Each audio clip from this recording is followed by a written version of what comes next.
Check out Joe, he's a Reddit bro, likes to edit posts, and he starts to gloat when he gets the most of votes or likes. Yeah, he's really hyped, really psyched, cause the crowd is really tight and the work is really light. His training plan is the first thing your eyes see, cause he got more follows than my boy Eric Dicey. Opinions on Magnus, Hans, and Karyakin, who cheated who, which engine that he hacking. He got blocked by Short, ignored by Dvorak, but he can't be wrong, he scored a like from Truong. He's got lightning attacks on GM blunders and gaffes, true not over the board, it's only the other chat. Still his 7-year plan ensures the last laugh. Distractions detract from any actual actions. Excuses are useless, he rues his inaction. Awaits satisfaction, the status of Magnus. He bought 50 books and opened up 10. Fools ought to read Psalms, not my system. He's got 30 alt accounts on every site around. Chessable courses keep looking cheaper by the pound. He got 22 databases and 36 engines, 25 chess sets, and a massive clock collection. He bought merch from Gotham,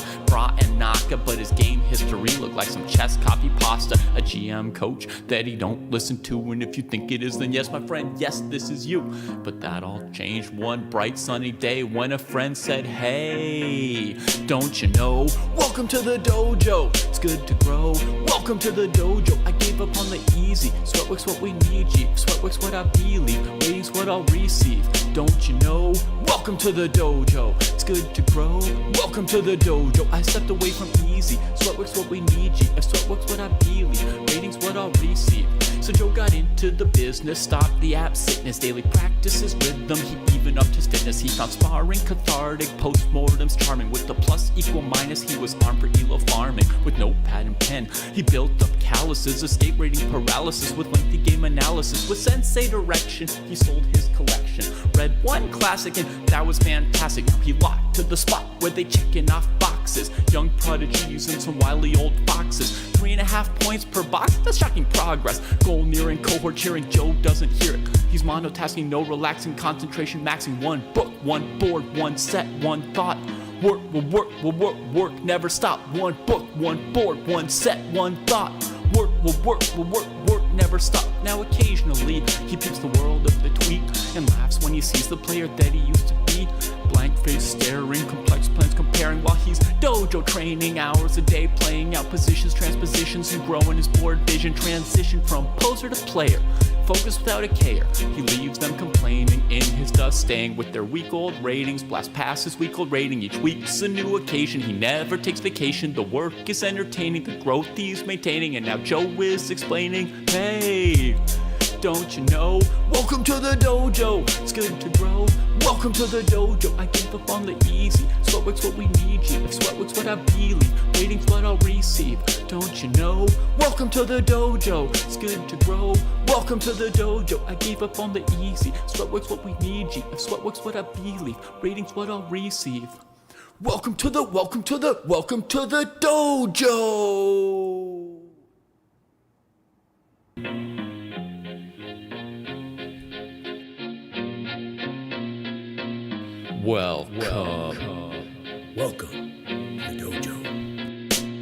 Check out Joe, he's a Reddit bro, likes to edit posts, and he starts to gloat when he gets the most of votes or likes. Yeah, he's really hyped, really psyched, cause the crowd is really tight and the work is really light. His training plan is the first thing your eyes see, cause he got more follows than my boy Eric Dicey. Opinions on Magnus, Hans, and Karyakin, who cheated who, which engine that he hacking. He got blocked by Short, ignored by Dvorak, but he can't be wrong, he scored a like from Truong. He's got lightning attacks on GM blunders and gaffes, true not over the board, it's only the other chat. Still his 7-year plan ensures the last laugh. Distractions detract from any actual actions. Excuses are useless, he rues his inaction. Awaits satisfaction, the status of Magnus. He bought 50 books and opened up 10. Fools ought to read Psalms, not my system. He's got 30 alt accounts on every site around. Chessable courses keep looking cheaper by the pound. He got 22 databases and 36 engines, 25 chess sets, and a massive clock collection. He bought merch from Gotham, Bra and Naka, but his game history looked like some chess copy pasta. A GM coach that he don't listen to, and if you think it is, then yes, my friend, yes, this is you. But that all changed one bright sunny day when a friend said, hey, don't you know, welcome to the dojo, it's good to grow. Welcome to the dojo, I gave up on the easy. Sweatwork's what we need, G. Sweatwork's what I believe, Ratings what I'll receive, don't you know? Welcome to the dojo, it's good to grow. Welcome to the dojo, I stepped away from easy. Sweatwork's what we need, G. If sweatwork's what I believe, ratings what I'll receive. So Joe got into the business, stopped the app sickness, daily practices rhythm, he even upped his fitness. He found sparring cathartic, postmortems charming. With the plus equal minus, he was armed for elo farming. With notepad and pen, he built up calluses, escape rating paralysis. With lengthy game analysis, with sensei direction, he sold his collection. Read one classic and that was fantastic. Now he locked to the spot where they checking off boxes. Young prodigies and some wily old foxes. 3.5 points per box, that's shocking progress. Goal nearing, cohort cheering, Joe doesn't hear it. He's monotasking, no relaxing, concentration maxing. One book, one board, one set, one thought. Work will work, will work, work, never stop. One book, one board, one set, one thought. Work will work, will work, work, never stop. Now occasionally, he peeps the world of the tweet and laughs when he sees the player that he used to be.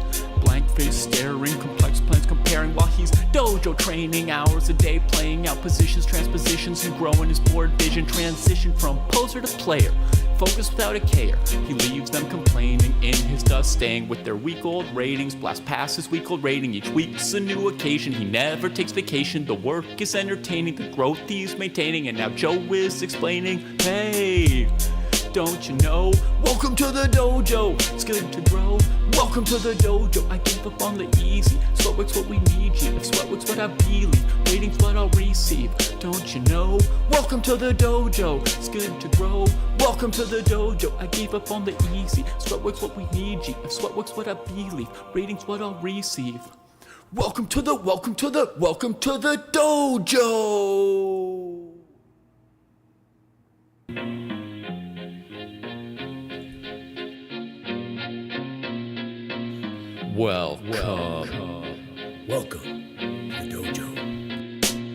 Check out Joe, he's a Reddit bro, likes to edit posts, and he starts to gloat when he gets the most of votes or likes. Yeah, he's really hyped, really psyched, cause the crowd is really tight and the work is really light. His training plan is the first thing your eyes see, cause he got more follows than my boy Eric Dicey. Opinions on Magnus, Hans, and Karyakin, who cheated who, which engine that he hacking. He got blocked by Short, ignored by Devort, but he can't be wrong, he scored a like from Truong. He's got lightning attacks on GM blunders and gaffes, true not over the board, it's only the other chat. Still his 7-year plan ensures the last laugh. Distractions detract from any actual actions. Excuses are useless, he rues his inaction. Awaits satisfaction, the status of Magnus. He bought 50 books and opened up 10. All right, my friends, here we go. Mild apologies, I kind of screwed up yesterday. Oh, wrong day here. And I did not do the grad show yesterday. So that is why I'm doing it all today, which is going to be a marathon show. I promised myself I'm going to take a break now and then so my eyes don't die. I'm hoping several people don't have games, lots of laughs, so I don't have to. We got 26 people. In my experience, that's a lot of time. Let's start from the bottom. We got Sparkly Sprinkles. I've enjoyed playing chess more, but I found thinking hard. Okay, here's Sparkly Sprinkles.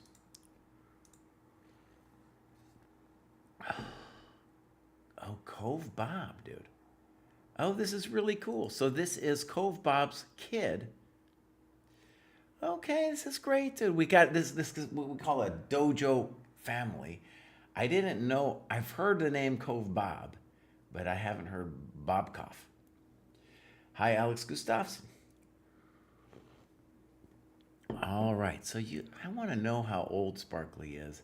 In general, I want the site to be very friendly towards kids, too. And he's doing great. Look at this. He's done this tactics test stuff. He failed miserably here, but here he did good. You know. So this is really good. 323 makes sense. Has been focusing on his tactics. And now, key question. Will the kid have done? Look at this. He's in all these clubs. Will he have done an annotation?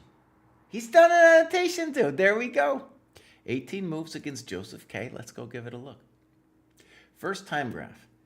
All right, here we go. Now, the first thing we want to say is Sparkly Sprinkles thought. His opponent was not thinking. And so already one of the 3 challenges to getting out of the 1,000 cohorts, is learning to take your time. And sparkly sprinkles, at least in this game, that's looking pretty good.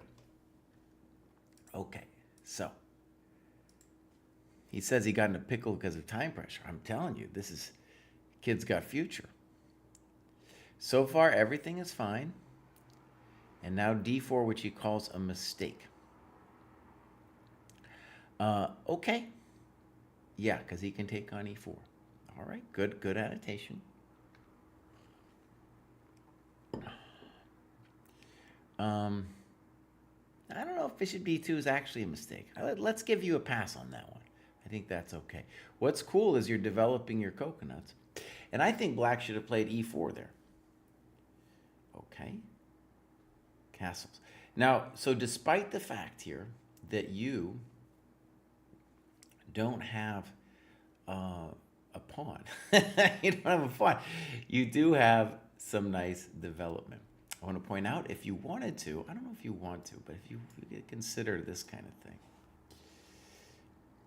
All right. Okay, this one I don't like. Now he can move the rook and starts to kick my queen around. Good, well said. So you need to go to like d3 or something. Okay. Here we're getting a little frisky. Look what he writes. I hung my coconut on b7 is what he says. He hung his coconut, dude. All right. I don't know. Very spicy game. He says he didn't trade queens because he didn't want to worry about king and rook mate. Wait a second. So you didn't trade the queens because you're worried you don't know how to mate him, bud? The king and the rook? Now, by the way, you're doing fine here. You're doing absolutely fine. The main problem with your move, queen d5, you can play queen c6 if you don't want to trade queens, is now he pops you. And I think his knight wants to go there, a little stronger there. Queen d2. No, I don't know about queen b8. I don't know what is that doing. Okay. Okay. And then black wins. Well, the game ends there. So obviously the game continued. Or maybe he lost on time or something. I don't know. But that was a very good... So let me just say, back up a second. At the dojo, we were concerned at the very beginning. Like, we knew that people needed to annotate their games, but when we imagined people, just beginners, annotating their games, we were like, is it really going to happen? And as Sprinkles here has shown, it's happening.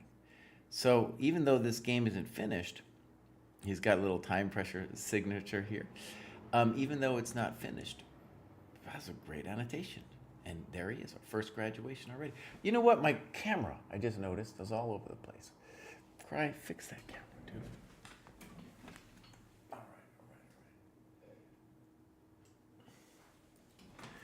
All right. Yeah. So anyways, learn the king and rook checkmate. Learn the king and rook. All right, here we go. Let's go back, actually. And let's actually look for training plan.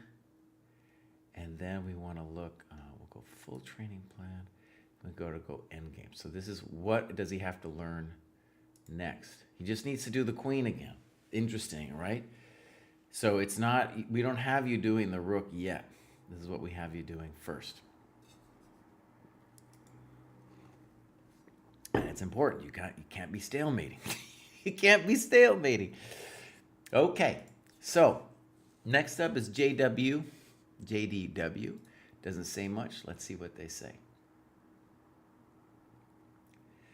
It's not like I'm definitely not doubting you now that we have a question why you got doubting the lower cohorts. It's just at the beginning. Also, honestly, it's the higher rated players that aren't doing it. They're too proud. Okay, this is JDW. Looks like they just started recently. He's got a monster scores on the Puzzle Rush. Already graduated a couple times, even though recent. And he is in the wrong cohort here. So we just want to say, get yourself in the right cohort, JDW. And I think what I'll do is, since you're going to graduate again, I'll cover this game in the next time, because right now you're in the wrong cohort. See, that's 672. All right.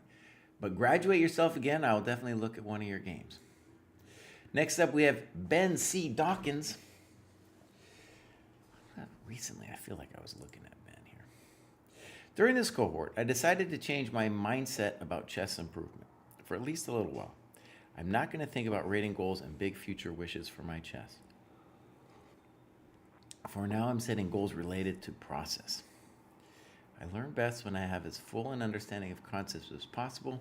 So when I went on a deep dive with tactics concepts, I'm finding that I'm starting to understand how tactics arise from positions, and I'm getting better at setting up short combinations. Another added benefit of getting more familiar with concepts is that it's making studying chess easier and more enjoyable. I want to practice my scales every day. Note, I'm doing my analysis on a Boomer GM notebook. So I'm transferring that material to the database, so there will be something to review for this graduation show. Beautiful. I've successfully connected with some dojo people this time around, which is great. During my last graduation, I mentioned wanting an easier way to get connected with sparring partners, short of just sending out a bunch of Discord messages. It seems like Sensei Jesse wasn't too much into matchmaking, though, so a follow-up. Would it be possible to just have a click box on my dojo profile that says looking for a sparring partner? Maybe all that would do is put a flag on the scoreboard and let others know that this is someone who would welcome a Discord contact. I tried to set up calendar times a couple months back, but I found it difficult to use and didn't get any takers anyway. That said, I love the dojo. It is the best $100 I've spent on chess, and I plan to be here for years. Beautiful. You know what I'm going to do, actually? I think if it was just on your profile, people wouldn't necessarily find it. But maybe what we could do, you just, it's like somehow a list of people ready to spar, you know? Now the problem is, where would we put that? Whenever I have an idea like that, then the dev people are like, well, where does it go, Crine? I don't really know yet. But there could be a number of places to put it. And so that way, you know, let's say you're in the 300, 400 cohort, and you want to find someone to spar with, or you're 400, 500 as you are now, and you had put your name on the list, then that would pop up as a list of people to spar. Like let's say you had said, I want to do endgames, and then when that person went to the Endgame algorithm page, it would automatically show people in the current cohort who are ready to spar. So, I like that idea. Okay, let's go. I'm going to tell our dev team about that later. Whoa, man, look at that. Excuse me. We're gonna zoom out here. This is the heat map. Dang. That's what we call work. Look at that. So, 9 hours, 14, 12, 9. These are the weekly totals. Dang. He's crushing it for weeks and weeks and weeks. Okay. So what's cool about, Ben Dawkins here, we got to check out his blog spot at some time too, is he's going for it and he's graduating. Doing a lot of tactics. Okay, clubs. All right. The South Carolina Dojo. Great. And then let's look at a game here. So this was played fairly recently. And we've got a first-time chat. Hey, I won a really nice game against the GM. He thinks that I was cheating. Can you have a quick look? Nope. Today is all about the graduates. Okay. I wouldn't know anyway, I feel like in terms of cheating, I trust the algorithm far more than I trust myself. And, the Ken Regan podcast we did. So we did one about the ratings and the cheating, came out recently. I thought that was one of our best podcasts, and it was really like he was able to explain some things about the rating system and how the cheating detection works that were very fascinating to me. Also, like open doors about how to use computer analysis in different ways that we might change the dojo. We'll see. Okay. Gustav said listen to that twice. Oh, dang. Okay, so this is the Downtown Spartanburg Chess Club. I assume that's in South Carolina. We do have a clock time, a time graph. So we're going to say that looks great. By the way, actually, I'll just give a shout out. So one of the things that we had talked about before the Regan podcast was Proust made a claim that I felt was outlandish, which was that he felt he played OTB chess just as good as online, i.e. he was not distracted.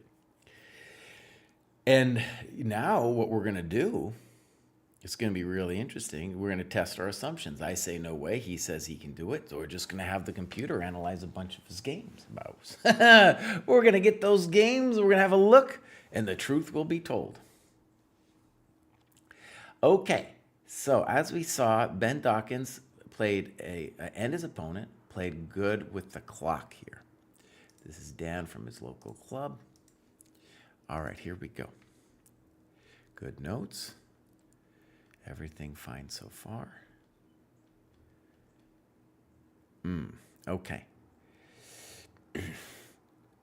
Now, one of the problems with learning openings is you end up doing weird things.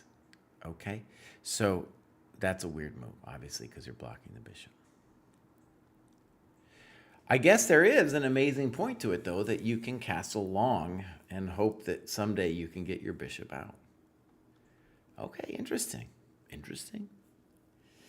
I think taking is probably incorrect, because right. So what should he do? Probably rook e8, right? Rook e8. Maybe looks superficial to me. f3, unnecessary, I think. Maybe bishop e2. All right. Rook e8 now makes less sense now that f3 was played. Bishop d3 I don't like.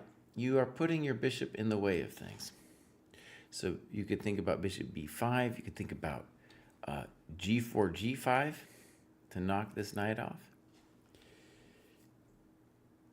Okay, now it's getting spicy. d5 may be a good move. Okay, one of the things, Ben, that I want to say that you did really well here is that you understood this was a critical position, and here you thought for 8 minutes. Now, I think the big question is, could and should you have played bishop c4? See, using the pin.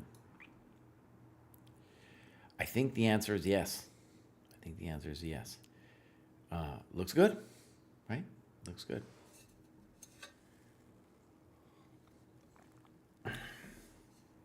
Okay, so here we go. Queen f2. Now he messes with your pawn a little bit. a4. Knight bd2. Okay, I would have preferred the more active knight c5. Okay, he's getting frisky with you. I'm not sure this is a good move, though. Bishop c4, good move. It's a hot position. It's definitely hot.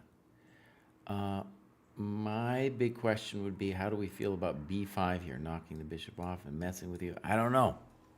Looks hot. c6, a little slow. We need something now. Can we take? We take on f6. a3, fine. b5, frisky, dude. This guy's frisky.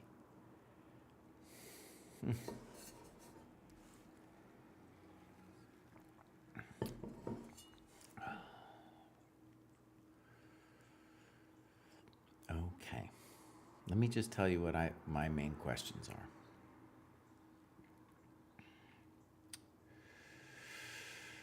Whew, I got questions. All right, I would be interested in knight takes knight, knight e4, and now on rook takes, I actually get to do this, see? Because there's a mate back here. Then we ask this question. Now, because I'm a lame-o, I would be interested in this. Trade the queens, and then claim that I'm doing pretty good here. Is it still complicated? Yeah, it's still kind of complicated. But I like white because the knight is strong, and because I got the d file and my king is better. And I just don't want to play bishop e2. Knight a6 is a little weird. Knight d5 looks more normal to me. Good. Check the miserable king. Now you see what he did there. By putting the knight on a6, if the knight were here, he would have so much more juice, and he would be blocking the d file. This guy's angry, though. He's a very angry boy. Okay. What is the point about queen d4? I don't know what we're doing.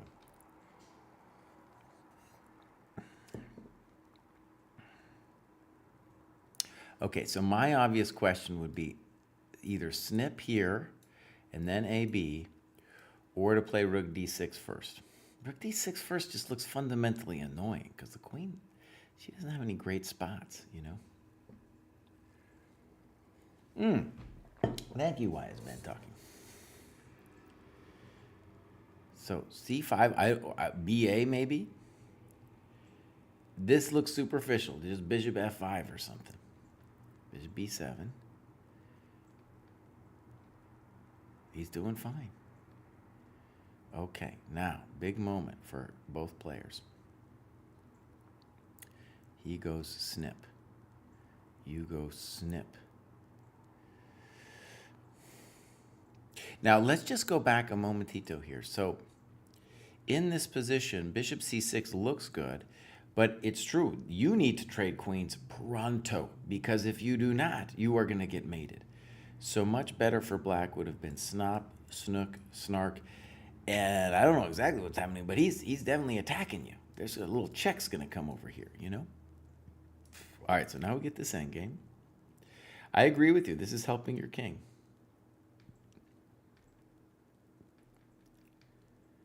Superficial. Notice the knight is stuck. The knight's not doing nothing. Good move. Good move. Good move. Good move. That ain't it. Just take the knight, bro. Just take the knight. He's not doing nothing.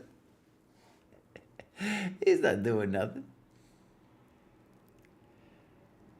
Good. Okay, that was great. That was great. Now, can I just say something obvious? This is from the that was the 400 to 500 cohort. That was a pretty nice game. That was a pretty nice game, man. From both sides, honestly.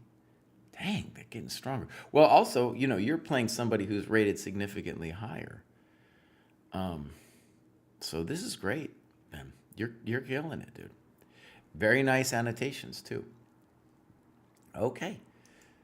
Dang. All right. Next up, we got Neil. Neil doesn't have much to say. Let's see what's going on.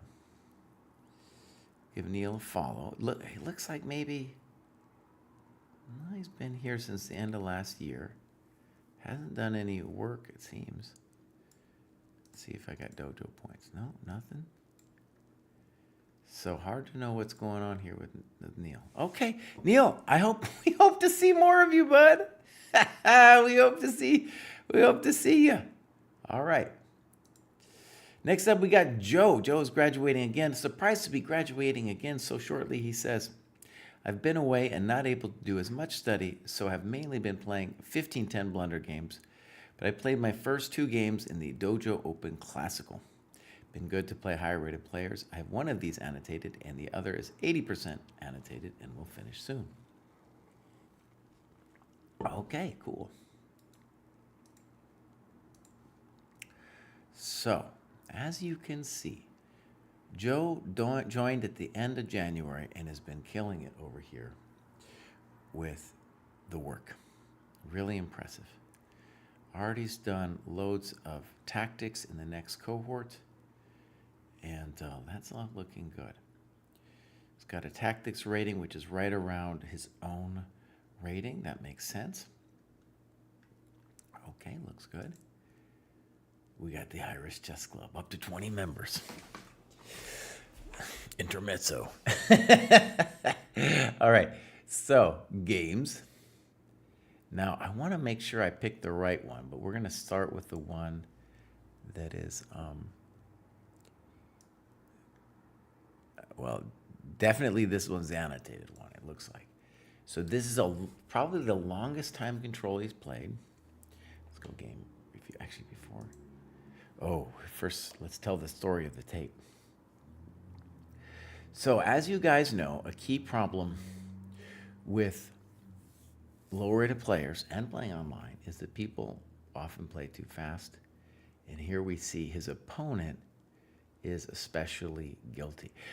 Probably this was their longest game, or at least Joe's longest game that he's ever played. My guess, you know? Yeah, he says it right up there. My first game longer than 30-0. So you did great, Joe, in terms of taking your time. Your opponent, not so good. Now, in this under 1,000 quest, you're going to play a lot of players like this, and you need to punish them for not thinking. Okay, so go game review. Here we go. So he's playing somebody about 300 points higher. So far, we're doing fine. Okay.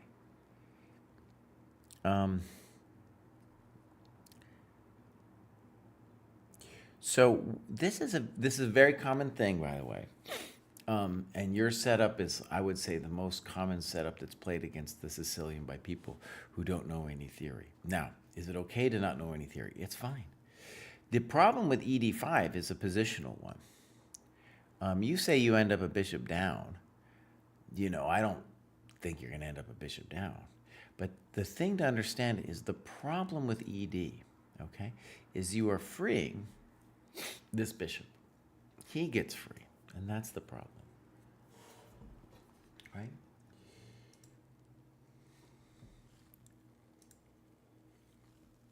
So either bishop b5 or bishop b3. By the way, a lot of people don't play bishop b3 or bishop b5 because they're afraid of a queen trade. But the queen trade isn't so special for black at all. All right, ED, your opponent now plays ED. Okay, fine. And now you play knight takes d5. What are you doing, Bows? This is the mistake.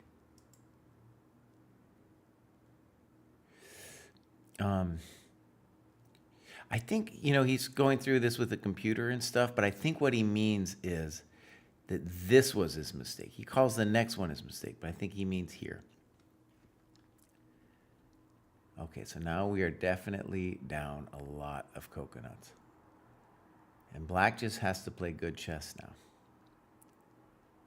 Yeah, simple. Oh, yeah, simple business. Yep. You know, I don't know.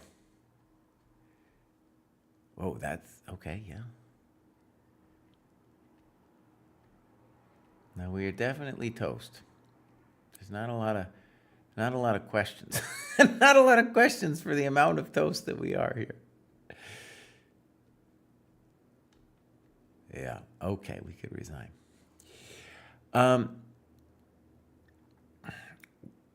What we want to say is all of this stuff,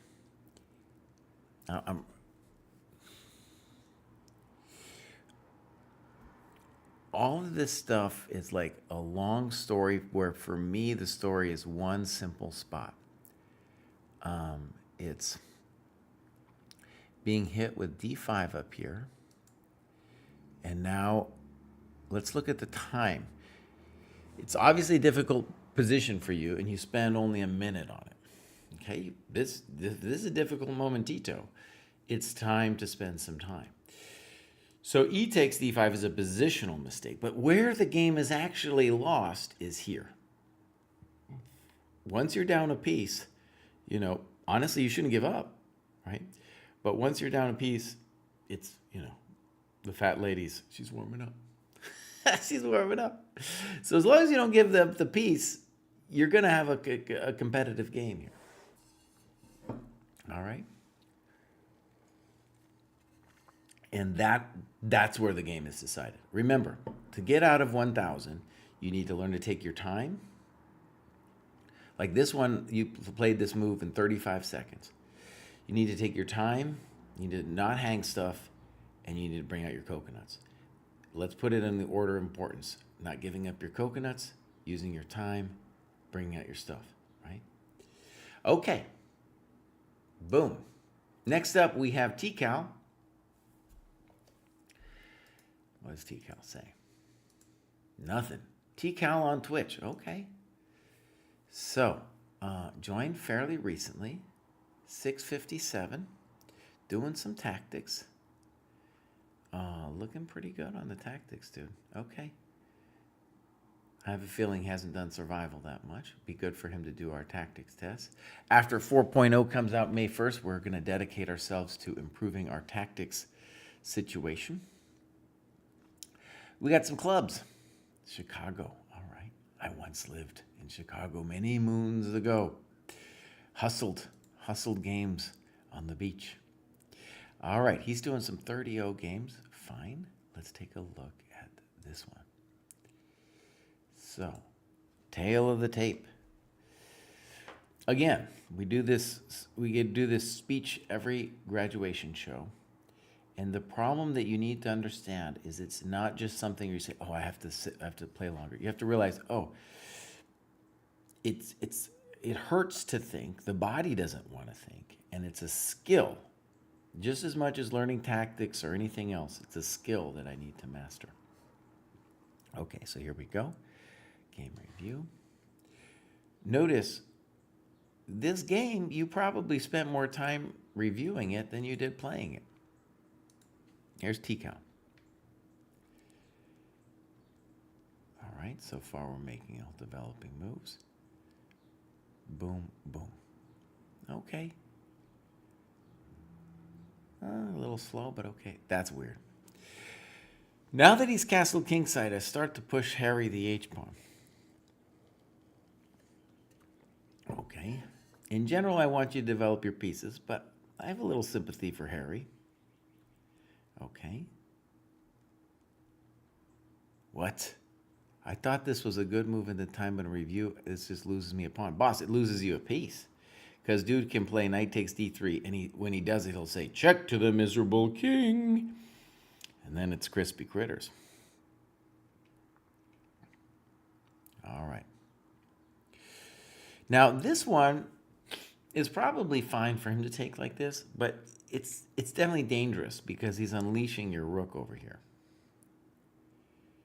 And now h5.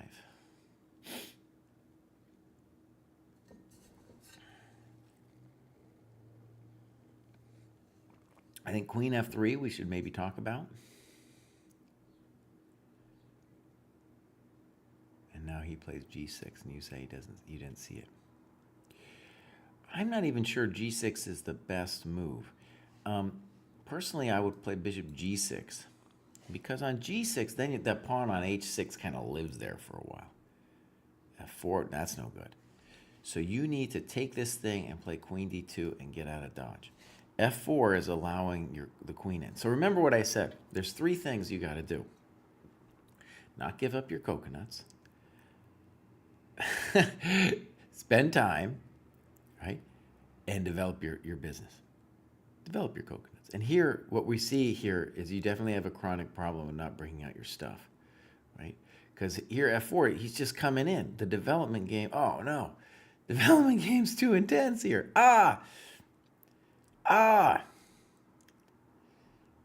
And, this is totally lost for you. Not only are you down the pawn, but the king is toast. Yeah. No, we're just going to take it. Thank you very much. He should take with a rook, by the way, to be active. He should play queen g7. That's passive. Good. Now, rook takes e6. Can you do rook takes e6? Oh, and now he blunders. Bang!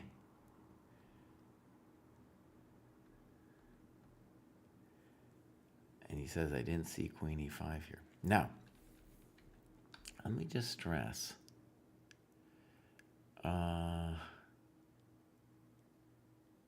Simpler, I think, is rook here, and then rook takes g6. Your way might work too, but it's a little complicated. He might get away. Check to the miserable king. Check to the miserable king. Rook d1. Check, check. d4, that isn't it. Okay, so rook h3. And now he plays d takes c3, incorrect. He needs to play d3 here. He's trying. Very nice. Very nice finish. Okay, T-Cal. So 3 things. Taking your time, not hanging your coconuts, you know. And you have some aggression here that's good. The aggression, once you learn the principles that I outlined there, you can use the aggression. You can play Harry the H-pawn if you want. That's okay. You can do Harry if you want. All right, let's move on. Next up, we have Big Eldrazi. All right, what does Big Eldrazi have to say over here? Big Eldrazi joined pretty recently here. Okay. Has done some tactics stuff. Tactics look good. Tactics look good. It suggests he's going to graduate again soon. No clubs, couple games. So let's do the longer of the time controls. A little sparse on the annotations. There's no clock. Now, sometimes I think that's when people don't know how to bring it in from wherever site they were playing on.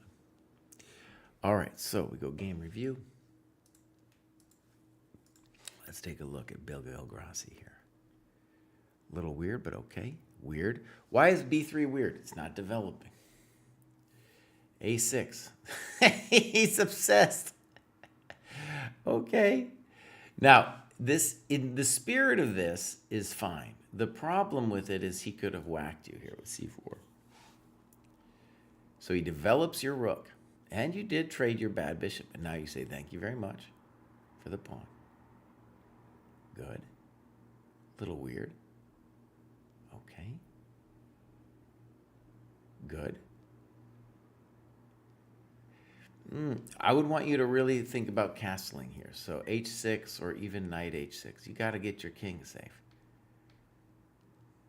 Yes, so here you're forgetting that you have a man that needs protection. B1. Here, knight B5 looks annoying.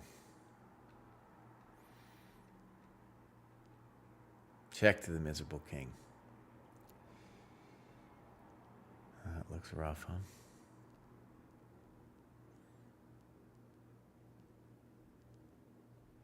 And here, look at this. He blundered, and you had B6, Paus. You had B6. And you are fully in the ball game now. But now you lose a piece.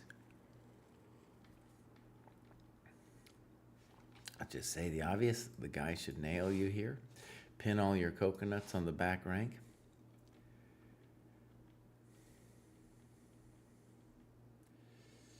Now he's going to check you. And he's going to just snip you. I don't know what he's doing, though. Oh, he hung his rook. He hung his rook, Paus. He hung his rook. Oh. Oh. And then he resigned. Amazing. Amazing. Okay. Hard to know. Hard to know. So, a couple things. Development. Put the clock times in. And when your king is hanging out, don't just go messing around not developing. Get the hombre to safety. Get that man to safety. All right, next up we have Pepperla. Perez. Could be Peter Perez. I don't know. This is the second time I graduate this year. I was close to doing it in February after a few rapid games, but tilted and then had to refocus on the process rather than the result to manage to recover. In the last few weeks, I have played only rapid games, which has allowed me to practice some of the ideas I had learned during classical games and study times, like the typical game plans for the Caro-Kann. Again, it's a little early for this Caro-Kann stuff, even to know the name Caro-Kann. However, after graduating, I'm planning to go back to play classical games because they give me enough time to improve my thinking process. With white, I have lately played the Scotch, which has helped me become a bit more comfortable in sharp positions and tactical situations. I have found quite useful to practice attack on the castle king on chess.com to avoid attacking without enough pieces. Okay. Now, we're going to look at a game or two, but I just want to say there's a lot of fancy talk here that I would say if you were 1500 and you wrote that, I would say, okay, makes sense, right? But right now, there's just other critical skills that you're going to need to, first of all, break it out of 1000. That's just my take. We'll see. Maybe we can see some stuff of what's going on in your games. All right. So, lived in the UK 14 years. Okay. All right. 803, looking great. Tactics rating, strong. Okay. Clubs. Join that UK chess club. By the way, this heat map is looking very dedicated. Yeah. All right. Games. This is Peppersla. And we have a clock time. So look, when we're talking about basic skills, I guarantee you this thing with the clock is important. Right? Let's go look. Let's give you another chance with it. Let's just look at a different one. There you did it. Okay, and you're playing against some chump who didn't think, so that's good. Okay, I take it back. You're thinking okay. You're thinking okay. So, let's go and look here. We're going to go game review. So far, it's fine. It's a little abnormal to play e3, but I'm not going to yell at you for that. Fine. Okay. Both sides playing, so I'm not going to yell at anybody. Fine. C3. Right. Minor mistake. And H3 looks better. However, your opponent doesn't take advantage of it at all. And I think the bummer here for you is he could have played E5. Now, one of the things I preach is that if you didn't know anything about openings, you wouldn't play the move C3, right? No way. No way. The only reason people are going to play C3 here is if, they kind of have a Londony or Collie setup going on. That's the only reason they're going to play C3. Okay. So C3, E6, E4. Okay, good. Now, I like H3 first, but okay, E5. Oh, my God. So now we have a sticky situation. And one thing I want to stress here is you spend almost 2 minutes here. What is our overall time control? 30 minutes. Okay, so you don't have forever, but this would be definitely the momentito to think. E5 is a very spicy move. The guy plays it in 1 second. He hasn't thought about it.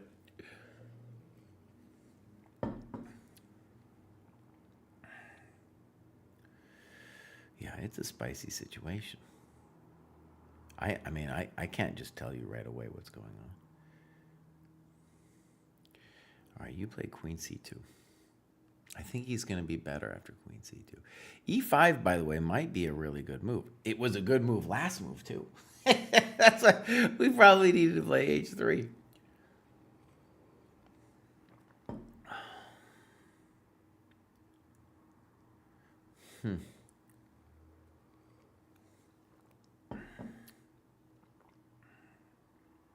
I'm just looking. So one variation here I've been looking at is boom, boom, boom, boom, boom, and then it's, can he do that to me? He might be able to. He might be able to just do that to me, and then, I don't know. Because see, I take, and then he hits this coconut. Now, I just want to stress, I'm thinking long here. It's not easy for me. Not easy. Okay, so here you can see that if we had just clarified the situation first, we're in full control. E5, exclam. Now, your opponent should think a while. Here, he plays it in 139. He plays DE4. I think he's much better now. You said bishop E4. Okay. Let's look at how bishop E4 might have gone. Knight E4. If you don't want to get pawn damage, queen E4. And now black has a couple tasty choices here. He can play for F5, E4. He can just win the pawn with bishop F3 and then snip. So he's definitely going to be better no matter what. This one, though, is probably worse because, yeah, our situation is so dire here. I agree. Bishop G5 is creates more problems. I don't know if you can really do anything with the pin, but I agree with you. Queen C3. And now knight E4 would have won the game. Okay, so something I want to stress is this is the kind of thing that destroys people at this level. Now, what do I mean? The loss of a piece, like we saw earlier, it's so devastating. And your opponent doesn't see it. Why doesn't he see it? Because he's not thinking, boss. Because he's not thinking. That's why he didn't see it. Right? Knight E4, crushing. Knight D4, played instantly. Now, bishop C4, it's at least kind of clever. I understand what you're doing. If you don't like it, tell us what you want to do otherwise. Right? Okay, so here we go. Knight E4, now he does it. Queen E3. Oh, okay. So, by the way, it was a bad move. It was a bad move. You're in trouble, though. It's got to be said. Like, it is a hard life here. I guess we needed to do King G2. It's still ugly, though, right? Like, boom, boom, and he can tag us here. I mean, it's bad. So he does find it, I guess. I don't know if he would have found it, honestly. But anyways, we lost our coconut. That's clever. Knight C2, but isn't Knight D2 also clever here? You say Rook EC1, but he's just going to take this thing. Knight D2 was a clever move. And now we're toast. Okay.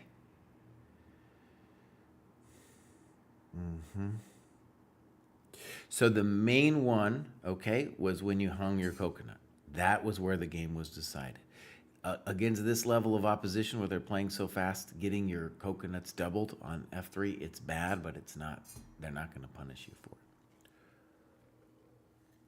it. The free piece we will. We're going to return to this time graph, okay?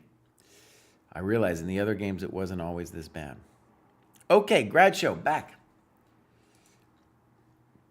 That was Pete Perez. I think Pete Perez is going to graduate again. We'll have a chance to look at his games. Again, I want to stress, focus on the basics. There's 3 things to make 1,000.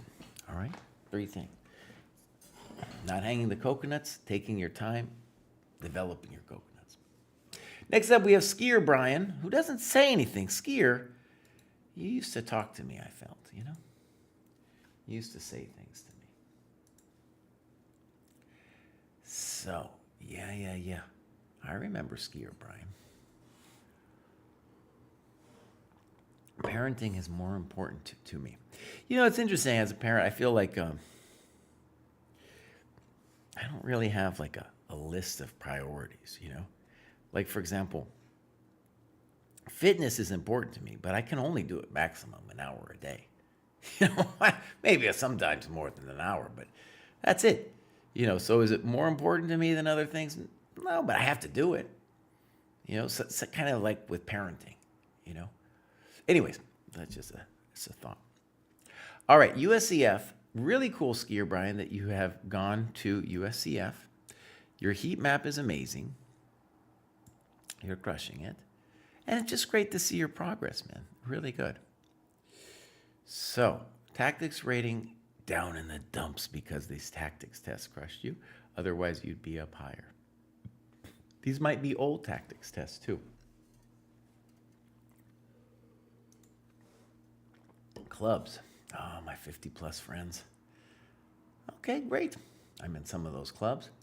Let's see if Skier's got a game for me. Okay, here we go. We got a, look at this, 90-0. 90-0. So, generally, we don't see 90-0 in the under 1,000, but if you can do it, I very much encourage it. Here's the problem, though. Here's the problem.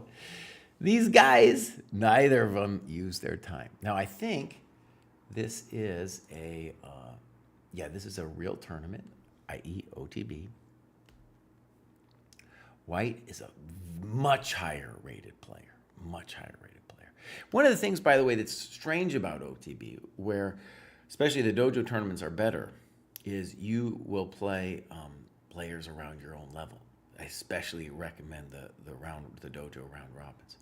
In OTB, you're going to bounce up and down, and it is a problem. It's kind of interesting, fun to play a higher rated player, but in a lot of ways, like 700 points, that's too much, right?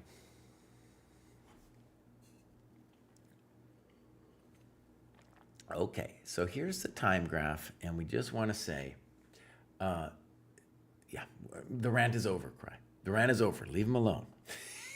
Leave him alone, buddy. He doesn't need to hear you no more. All right.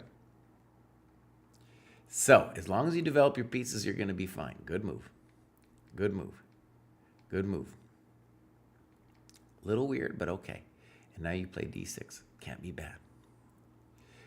Computer likes knight g4. Okay. Now, by the way, if you use the computer, it's important to understand why knight g4, because knight g4 breaks the principles, first of all, right? But it's important to see why. And the reason is on castles, which would be the regular reason why knight g4 would not be great. You have this one, and your body's slamming him here, right? Yeah. Okay, so I'm happy, though, that you developed. Now, would you have maybe thought about knight g4 if you had used more time? Maybe. Bishop g4. I'm fine with this move. You are developing. Bishop h5 is frisky, but okay. I'm not going to yell at you for that. Okay, here we go. Boom, good. A little weird. Queen e7. Right. Let's read what you write. This move wastes time as it allows knight d5. I was obsessed with how to unpin the f6 knight from the queen. First, I looked at c6 and rejected it permanently because it permanently removes the defense from d6. All right, let's see what he's saying. c6, by the way, is it's a good move. It's a fancy move because you could say, Cry, aren't you going to yell at him if he plays c6 because it's not a developing move. But what's important to see about c6 is you're killing the knight. You're killing the knight. And you're giving your queen some space. And it's just a thing of experience to then say, oh, right, he's not coming at my d6 anytime soon, right? Okay, queen e7, now we are in trouble. And now I think f4 is a strong move. g4. f4, okay. Now we're in trouble. All right. Is there any hope? Is there any hope here? You played h6. Bishop h4. And now c6.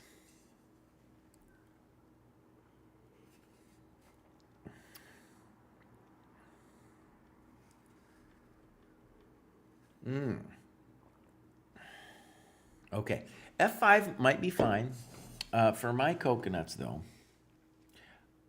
it looks completely lost if he goes boop, boop, snip, and then like knight g3, it's going to be game. However, f5 is also really hard to deal with. So, my opponent, who was an elementary school kid, gets up and walks away from the board at this point, as he does frequently.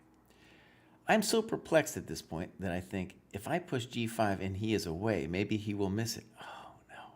Really? Really, Bose? And you talk about b5 and knight e4. Now, one thing that's great about knight e4 is I was looking, when we were a little earlier, I was looking at ways to maybe take it and sink it, something like that. In fact, I'll show you the position. I was looking at it before, and I just wasn't convinced. But it's interesting. So knight d5, bishop d8, knight e3. And we're probably still in trouble, but you can see here we've got some interesting play with our pieces. Now, this thing the computer finds, correctamundo, pretty spicy. And look, we're threatening knight e3. And so the computer's showing you this fancy variation. I still like white, and the reason is mostly strategic in that this guy is having a problem getting out, you know? But we do have dreams, I guess, of doing something like that. Okay, beautiful variation. All right, g5 blunder. Now, maybe you thought, too, that you could take back fg. My first choice was illegal fg. Okay.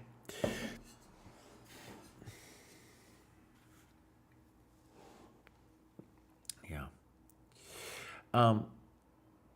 It's funny, you know, at chess.com, whenever there's an en passant, they have a little info button, and it's because so many people freak out, I think, because they're like, oh, what's this? He en passanted me.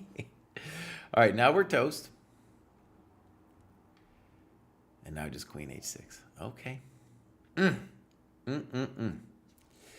All right, well done. Good annotations. Next up, we have King Ambit. We've had big confusions about how to pronounce his name. It's been a while. So, you know, I'm hoping I'm not getting it wrong. All right, here's some feedback he's gotten from my coach, his coach, and other strong players. I'm still too tactically weak. I make decisions based on abstract principles rather than what is concretely on the board.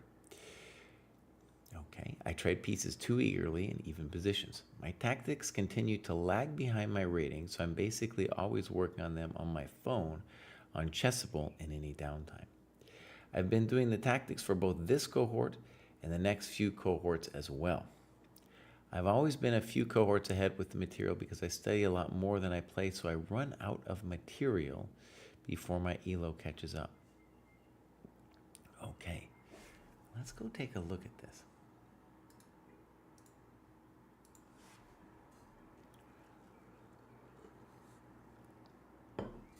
Oh, this is our dentist. Me and this guy are going to have some, we're going to do a barbecue sometime. We're going to lift weights and do a barbecue.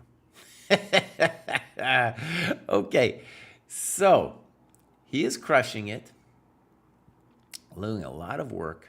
Look at this. So he did 15 hours, you know. He didn't do anything that, he had a couple weeks off, but then he was hot. He had 3 weeks off. That was his medical emergency.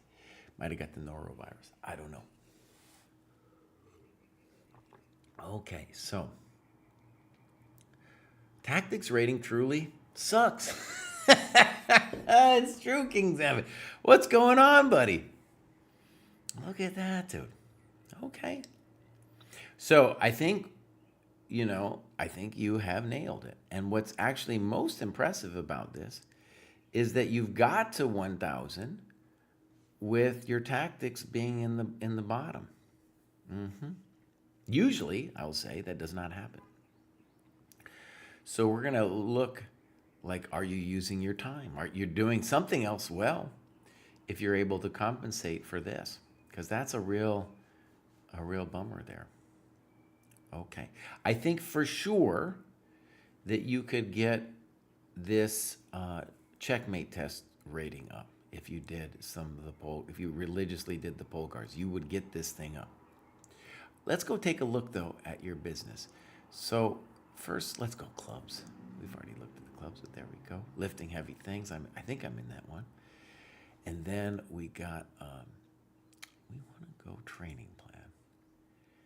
And we want to go tactics. So yeah, you can see that these, this is expired. So that was been a while ago that he did it. And right away, this is the new cohort, so he isn't done with it yet. But I think that would be a good thing to do. Actually, we want to show completed tasks here too. So, got this. The 3 checkmate tests. Yeah. So actually, maybe a really good start for you would be get to 650 and then do these checkmate tests again and crush them. Crush them, dude. You know? And it might not seem valuable, but if you got your like dojo tactics average rating up, nothing else, confidence, right?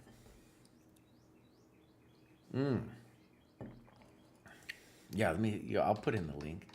We got ChessDojo.club. Okay, so let's go take a look. I'm interested in how you have done well without the tactics. So this was played like a month ago. So we got time. And there we go. That's how we get him, Smeargle the goat. We think they do not. They could be, this guy might have a tactics rating of a gazillion, but the guy ain't thinking. All right, so that's one for us. One for the dojo right there. Weird. By the way, you are doing great. Rook A4, weird. E6, I love your development. You know, you could have done other things, but you were doing great here. Fine. Poor opening up your rook. No, that's no good.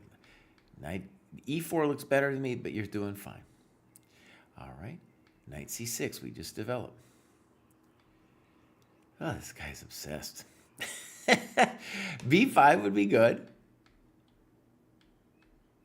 Okay, I don't like that because I don't want to go back. I don't want to go back.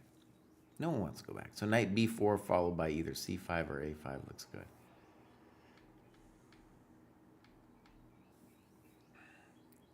Can I just say something? I know I shouldn't. I know I shouldn't say this. But I'm really into taking this pawn here. You know, I know I shouldn't. But that pin just is so juicy.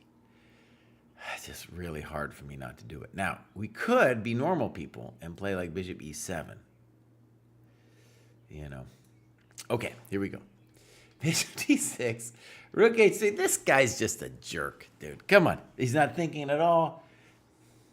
C6. A little slow. Notice what you've done is you've killed my knight. It's your knight, actually. But, you know, we needed to fix him.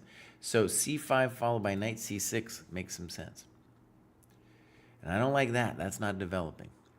You say, I like this move. It either closes the position until I can coordinate my pieces. Until you can coordinate his pieces. What about that guy? What about that guy and his stinky pieces?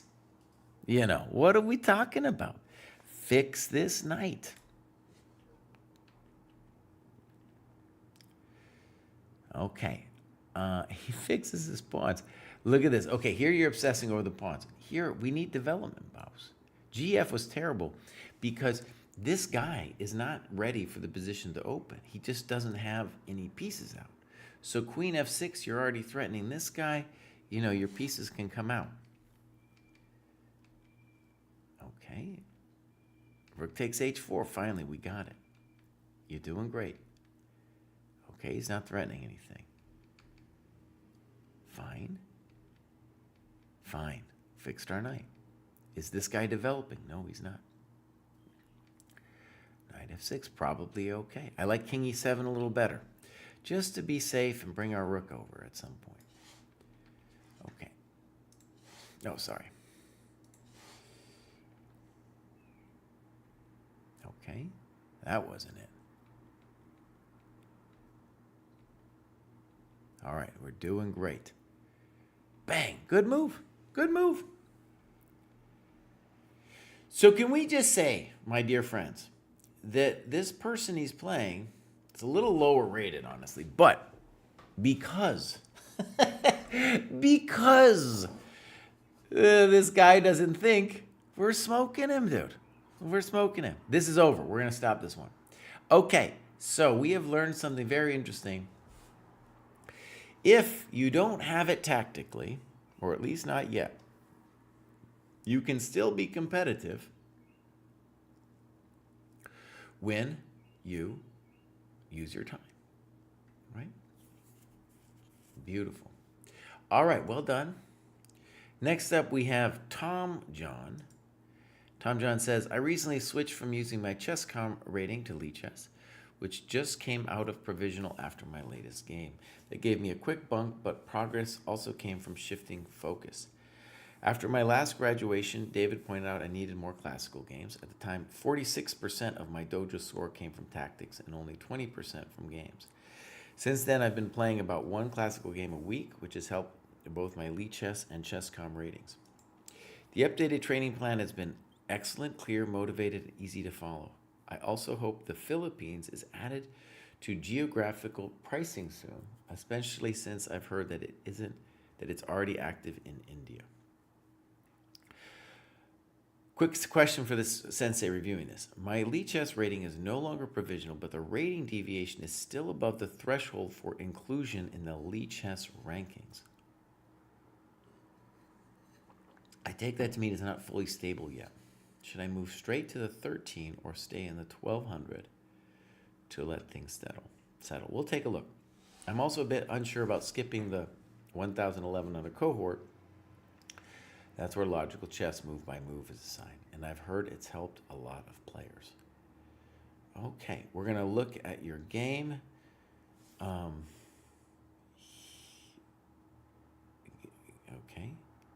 so, well, let's use the one you learned a lot from on March 15th. So I'll just grab that. Let's go take a look at your profile for a second here. Okay, so Lichess is way up there at 1330. So you could technically graduate again. ChessCom is way down in the dumps. And the tactics rating is looking strong. Okay. So you killed it with the Lichess. And it seems like you've been killing it for a while here, so it's kind of stabilized. So as long as it doesn't go down, stay where you are for a second. Stay where you are for a little bit, and then, go to the next cohort. It is weird to me, that there's such a discrepancy between the two. One problem we have is that Lichess, the rating system is so odd there. They start people off at 1400. So it's like the inflation there. We had to do a whole redo last year of our rating translation because of the FIDE shift.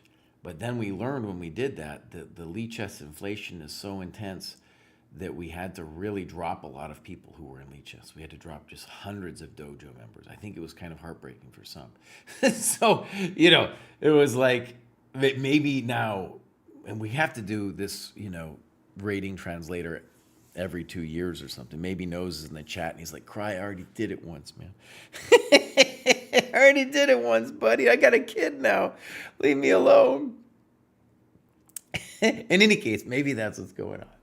Let me read some comments. Mumukskia says, I just joined the dojo a few days ago. Realistically, do I need a subscription? My goal is to add like 1 to 200 ELO and have fun while doing it. How is the community? So I think what he means is on the free tier and doesn't have a subscription yet. You don't have to. It just makes things a lot easier for you to do it, And it supports us. It supports us. The community, I feel, is amazing. It's one of the many reasons to join the dojo. So, Tom John is here, and he says that ChessCom was really just 1510 and Lichess was a 3030. And Nose is saying we should do it every year or two. No, but he doesn't want to do it. We got to find somebody else. Maybe it's you did it so efficiently. You made it look easy. So maybe we could find somebody else that could make it look easy. All right. So now, normally I hit the games thing. Actually, I'll hit the games real quick, but we're just going to... He's done loads of annotations, so that's great. What we're going to do now, though, is we're going to just boom it. This is the one. So you can just take a... you can go down here, check it out. You go copy, and you copy PGN, or you copy the URL, and boom, you can do anything you want with the game. One of the beautiful things in the dojo. All right, first up, let's go clock usage. And Tom John did much better than his opponent. As you can see, his opponent thought this was a 10-minute game, and Tom John actually used their time. So I'm hoping we crushed him. We won't always. It's just a massive competitive advantage when we're able to think and they cannot. Okay, so game review.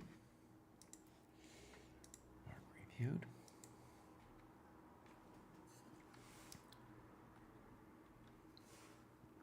Dang, Nose, 30 hours work. Now, let me ask you, Nose, if you were to do it again, though, wouldn't it be easier the next time around?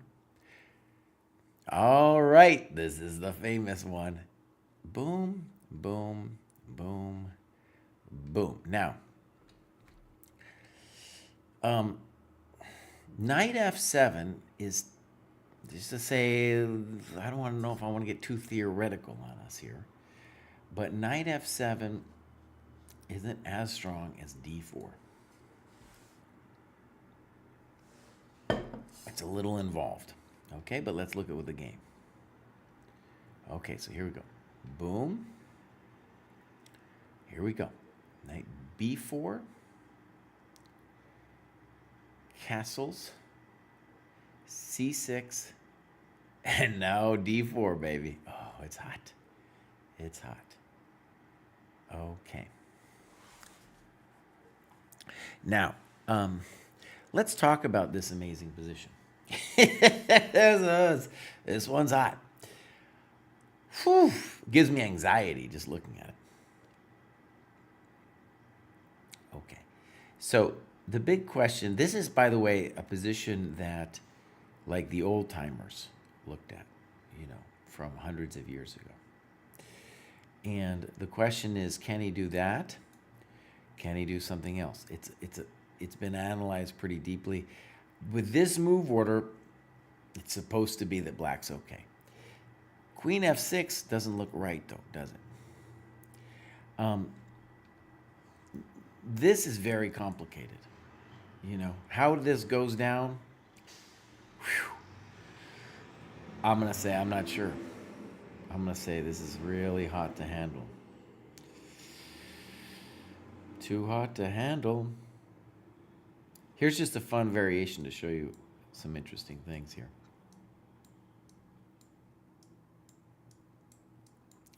Mate! That's just an example. That's just an example of the things that can go down here. Queen f6 looks wrong because he's abandoning this point, right? Okay. And we definitely can't trade queens here. Now, you spent 6 minutes on this move, which, by the way, good. Good that you spent that amount of time on it. This isn't a Greco game. This is what we call the fried liver attack. Okay, so now Queen e2, by the way. It's important to understand that the reason we wouldn't play the natural Queen e4 is because of Queen f5. And what is the idea? The idea is that just like long term, the black king can't live, and we're going to play a3 probably sooner rather than later. Rook e1, all this stuff. Maybe f4 too. Okay, so Queen f6. I want you to really scream at yourself for this Queen f6 because it's no good. Because it's no good. You lost all your chances to mate the guy. a5, totally strange move. Why not take the pawn? Okay, now he might give us some kind of chances. Rook e1, good move. And now we could play f4. Okay. f4, okay. Bishop d6. fe5. Okay, but you want a pawn, so you can't complain too much.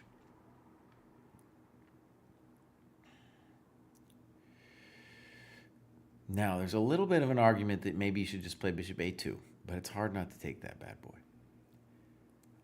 I would have wanted on rook e2. So notice what happened. We kind of lost our initiative there. So the pawn a4 doesn't actually do anything. Because I want to play knight e4 and then knight g5, see? Okay, but let's look. I like rook e2 better, as I said. Okay. Rook a e1 now. Very good. That's no good. Let's play knight c3. Good.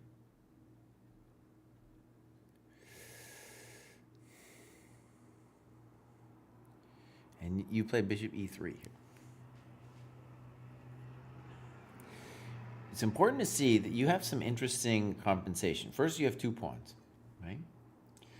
And he can't really move that well. When you play bishop e3, you're going to be losing the pawn on e5. So I think if you found nothing else, you should play h3. Let's play h3. We got to fix the king anyway. At some point, we might want to advance the pawn. And now we lost our coconut, man. That's a good cheap trick. And he fell for it, buddy. Okay, so you play bishop d5. Let's look at your bishop f8 variation. So what are we saying here? The guy survived through this? That's unfair. Hold on, he deserves to lose for bishop f8. That's no fun. Now, of course, the guy should play king takes now. So that was a dirty trick you pulled on him, man. That was a dirty trick. Oh, and he survives like that. Okay, h3 in general is better. We want to keep our pawns on the opposite color of the bishop.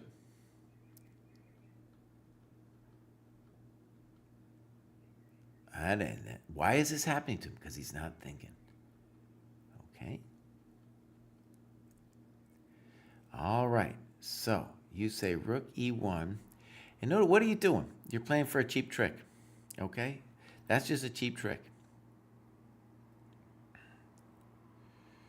So better would be something like bishop c5, bishop d4.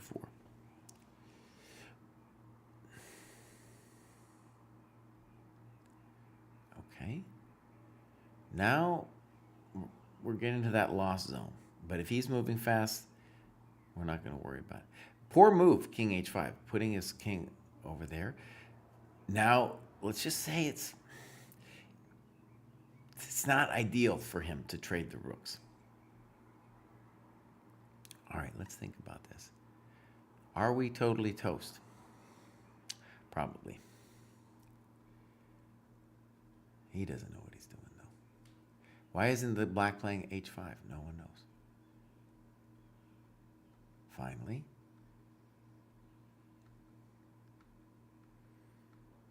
Now we're gone. Black wins. Okay. So, quite the game. And let's say the obvious. Knight g5 is not a developing move. D4, you still had it. You still had it. I don't think I think your skills could have been more. The main mistake, though, okay, the one to scream over, is taking on f6. No way. You're on the attack here. You need firepower. You need all the juice you got, bud. Right? Okay. Icy Zaff says Queen f6 is the main line nowadays. Holy moly. Look at this. I mean, if that's true. Okay. I would say the main line, by the way, is not knight f7, but d4 here. At least back in the day. Pre-computer era. That's what we were told to do in this fanciful variation.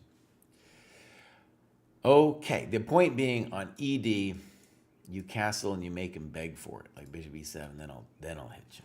And on knight d4, you play him with c3. This is a little bit theoretical, though, isn't it, Crying? All right, let's leave it alone. Okay, great, Tom John. And here we are, back here. We have so long to go, buddy. So long to go. Next up, we got Sleepy Owl. I had already manually adjusted my cohort, but I felt I'd missed out on the graduation and the badge. So I went back to graduate properly. Can you please review my game against Super Noob? It was my first round robin game. Okay, we can do.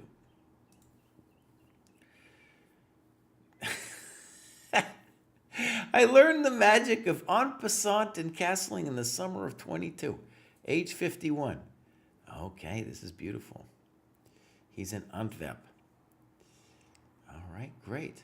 Look at this. He's hitting the work here. He is doing the work. I am really pumped up about this kind of profile, right? Like somebody who's going for it and is doing the work, and I want to see how far they can go. Because there'll be rough patches. You know, you won't always be making progress. Beautiful tactics rating. Look at that. So the tactics rating alone suggests that that Sleepy Owl we're gonna see him often again. Okay, so we had a really interesting podcast guest yesterday, Peter Doggers from, I was about to call it sister country to Belgium. They might not like that. I feel like it is, but that's just from my view from the distance. They might get really excited when I say that. In any case, he noted in his book, The Chess Revolution, which we talked about, that Lichess is more popular in Europe. Makes sense. That doesn't make sense. Anyways, I think I just feel like I've seen it in the dojo, that statement, and I hadn't really thought of it until I read it in the book. All right. Santos says saying queen e2 instead of queen e4. Right, that was what his annotation said too. Clubs. European, Belgian dojo, 17 members. There we go, buddy. There we go. All right. Be interesting to know how many countries we have a dojo club in. We have quite a few. All right, we got games. And I think he said super new. So this is 45-30, round robin tournament game, as he said. Got tired and concentration decreased. All right, let's see time usage. My dear friends, playing at the dojo, you're going to get some serious competition. Like, people know I'm going to yell at them if I see a game and their time graph is all wrong. And so it'll sometimes look like this. This is a GM looking graph right here. This is the way, if you look at GM graphs, this is the way it looks. Alex, no, chess.com is by far more popular than Lichess, but just in terms of percentages, Lichess is more popular in Europe than it is in the United States. I think he quoted something like 40% of online chess users in Europe are doing Lichess, and something like 10% of US users are using Lichess. To give you an example of both the popularity of chess.com and just the popularity of chess in general, the amazing stat that he's put out in this book blows me away. All right, listen, here it is. There are more active monthly users on chess.com, okay? More people visit the site every month than there are people in Russia, dude, right? That's a lot of people, man. That's like a country. That's a country going on there, man. Yeah. All right, here we go. He's talking about getting nervous and all this stuff. It's part of the game, my friend. I'm just so happy you used your time. So this part of it is really good. Let's go. Fine. Fine. And here we saw this earlier, this queen e2 thing. I guess it might even grow on me. Obviously to put the queen on the rook, where the rook is soon going to be, it makes me nervous. Okay, d6. Rook castles is probably stronger. f3. I don't like it. We got to play bishop e3, bud. Bishop e3, good. Snip snop, helping you, just like in the last game, because one of the issues with your queen was that you weren't letting the bishop out. Poor, activating your rook. a6. Poor, unnecessary loss of time. What should he do? He should be castling. Queen e7. Okay. Now you play a very good move and take 5 minutes doing it, g4. Let's read what you write. Here I was trying to decide which plan to follow. Much would depend on where black castles. If black castles kingside, I'll start pushing the pawns. But what if black also castles queenside? Well, he can't do both. I am almost developed, only my light square bishop is left, but I don't know where yet to put it. Good, I don't know where to put it yet either. So one of the things to see about g4, okay, hopefully this will be helpful, is the point of g4 is not just to get an attack going. It might lead to an attack, but far more important is we want to undevelop this knight and then plant our bad boy here on d5. That's our dream right there. It's a very, very simple and effective dream. Where can I find out about the round robin tactical strategical acts? Well, you come to the dojo. You go up to the top. Actually, let me see if I can show it to you here. I think it's just, actually I can't. Oh yeah, there it is. So there's tournaments there, and then you hit round robin. And let's say we were looking at the 1,000 to 1,100. We have Grand Trier in the wait list for the new tournament. And as you see, we got 4 tournaments concurrently ongoing in the 1,000 to 1,100 situation. That is serious, man. That is serious. Whew! That's the real deal. So, also, if you are not a member of the dojo, you can join this thing for $2. We wanted to make it available to people. All right, back to Sleepy Owl. Back to the game review. So, here we go. We were in this business. We were like here. So, g4 exclam. I would say that is a GM level move. h6, h4, good. Castles. We get it. We get it. But it's controversial. Now, you could play g5 immediately or bishop h3. Okay, good. Good. Again, what's the point? You're going to get your knight here. Bring it. Yeah, buddy. Queen f8. And it's important to see, like, you are strategically doing fantastic here. Now, one of the things I see in your comments is a nervousness, anxiety. We all have it. Let's just read what you say. I didn't know what to do. Didn't see a way to break through. Looked for tactics. Found nothing. And I think your pawn move is great, f4. Great.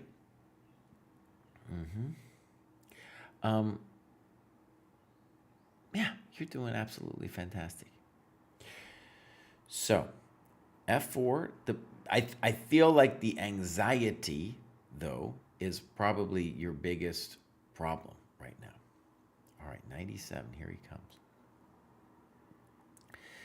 Your next move, you take a lot of time and you say, since I had no real plan, I give black the chance to reorganize its pieces. Okay. So, let's just take a momentito. You got a lot of different moves. And I have sympathy for moving the knight because this knight on e7 is definitely a chump.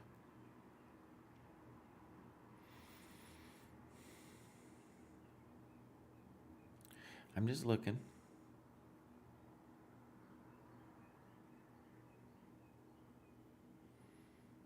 Just looking.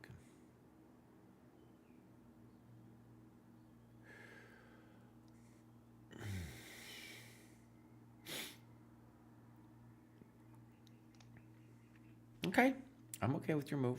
I think knight c3 is more natural. Okay, knight b6. I don't understand this move. I think I wanted to move my rook to the a file to start attacking the king, maybe also protecting my knight with the pawn.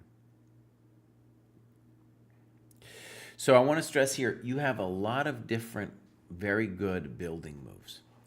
Okay, one would be queen c3 to look at this coconut and this coconut. One would be bishop g4 to introduce the idea of fighting for the h file. Similarly, bishop g2, not dumb, because then you can start targeting this square, right? So you have several building moves where you want to improve your pieces. And c3 doesn't really improve anything. Queen e8, weird. King c2, also weird. Okay, now we want to go back to d5. Queen f3, that wasn't it. Okay, and you talk about knight d5. Good. I think this might have been the best solution. Now your advantage has dripped a little bit because c3, king c2 didn't help, but you're still fine. This is weird though, because you're allowed. Why would we let him do that to us? I know you're in Belgium, but we call this the Irish pawn structure. Now, the thing is, you still might be okay because your position was so great that maybe even after this you'd be okay. And now we definitely want to play bishop g2. Bishop g2. Boom, boom, right there. The rook gets active. You know, you're doing things. This one, I don't know. I don't know. Good. Queen c3. Okay. And now bishop f1. You're talking about surviving. You know, he's still got his own problems. That knight isn't doing anything yet. Good. That's where I wanted it from the beginning. Queen d2. Okay. All right. Now we're just kind of, everybody's moving around a little bit here. All right, we go to a little endgame. You're doing okay. A little weird. e5. I don't know. This one, I don't know. Because this takes a lot of flexibility out of your position. But okay, let's go. d5. Good. Now, one of the things here is you've been obsessed with rook a1 for a long time, right? So it's kind of like you're following through on that. Let's put this bad boy over here. Let's put him over there. Yeah. King c7. He should be thinking, by the way, of knight f8 to e6. There he goes. But we can take it. And now you gotta give me the h file. Hey, your move is okay. I should take it. I'm not gonna say anything. Now h file. Okay. And now king c5. You say another pointless move. Rook h6 is usually what's done here. And I'm actually reading a book about the battle. It's called The Philosopher and the Housewife by Willie Hendricks. It's a chess history book about the battle between Siegbert Tarrasch and Aaron Nimzovich. And in one of their early encounters, in a similar position to this, Tarrasch says, of course you put your rook on h6. It's just what you do. It's what's done. It's what's done. Yeah. So here we go. King c5. King v7. We can still do rook h6. Oh, and then here, okay, so this is an important mistake. And after this, you're going to really lose the initiative. Because it's only, yeah, we got our own problems.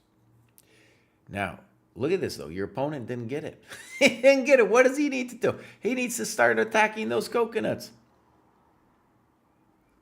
By the way, this is by no means a lost position yet. It would be if he starts activating his pieces. But I think a clever move would be e6 and then get some very nice king activity. Yeah, he can't prevent everything. And then, this guy, he's going to be a runner. All right. So look, poor move. Did you play rook h1? Very nice. Chess is an easy game. Rook e7, rook h7. Thank you very much. And now you can play e6 if you want to. You said check to the miserable king. f5. Good. f5. Boom. Has it in the notes. Bang. Now you were in some time pressure. And what you're learning to do, by the way, here is you're learning to play on the increment, right? And it's clear, like, this is our moment, I think. This is our moment. You're still better after rook h8. f5 is a really nice move, though, to see.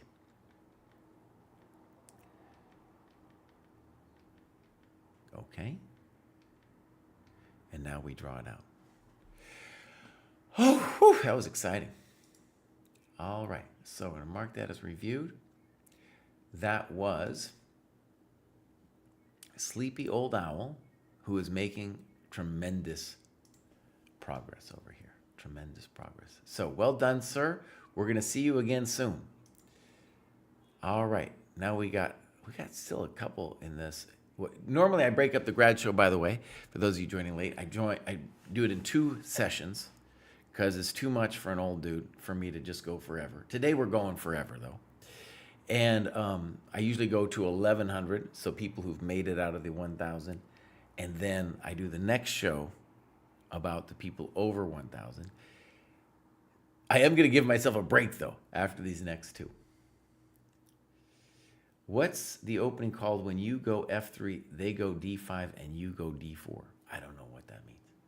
I don't know. Here we go, Hallibo. What does he say? Really happy with the program, been with it for a while, but I never really used the scoreboard too much because a lot of my training involved tasks that weren't part of the program. The ability to create custom tasks and see my heat map ended up being the addition that lured me back into using the scoreboard consistently. Funny thing is, I think the 2 things that are driving my current rating jump are blunder games and learning a bit of opening theory. During December and January, my local chess club had a holiday week and then burned down during the Eat and Fire. Dang. Wow. He spent his holiday break playing an unholy amount of rapid games on Chess.com. Better sense of time management and mistakes I tend to make.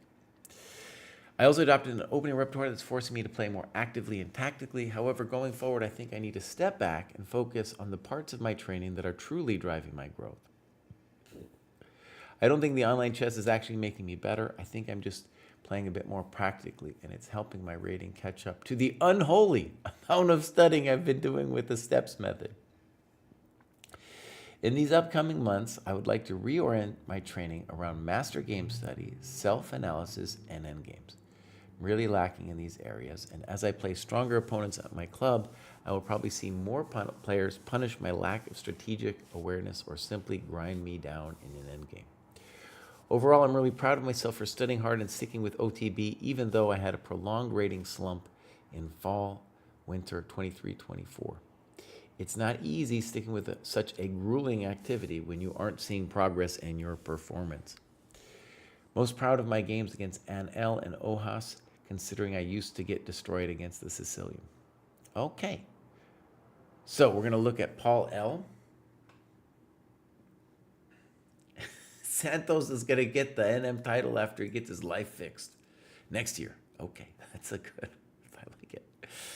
So, this is, when he said Eton, I was thinking England, but Eton, I guess, is also a town in the U.S. A wonderful tactics rating.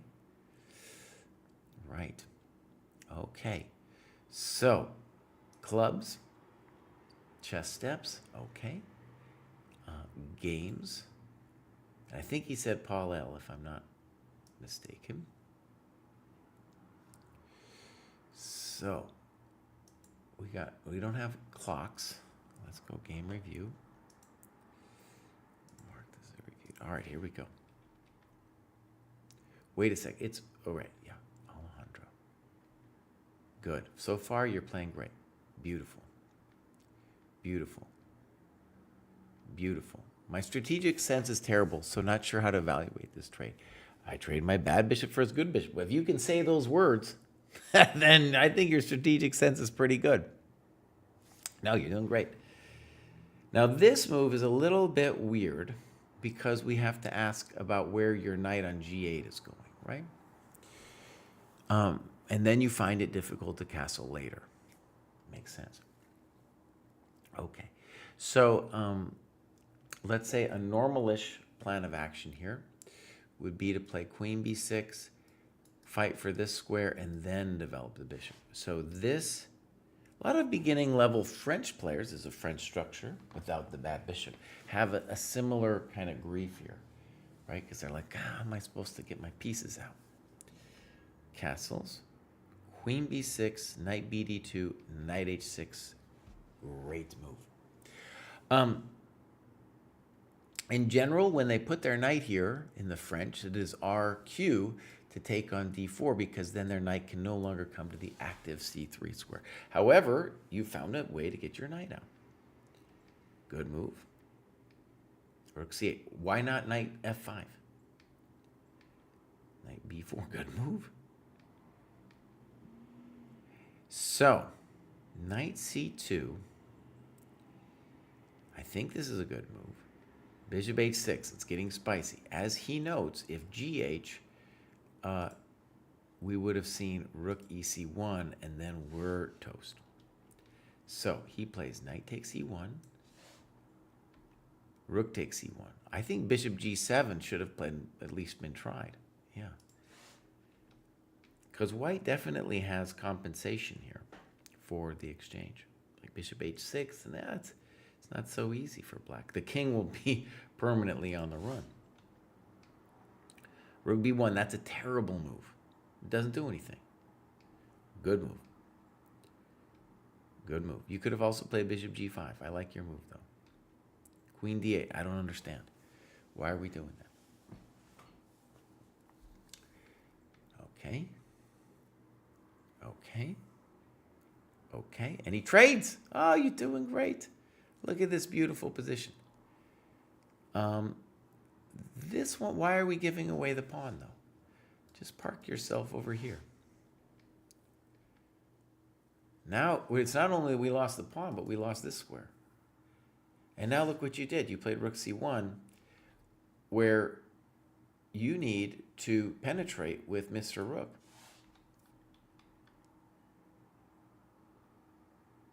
I don't know.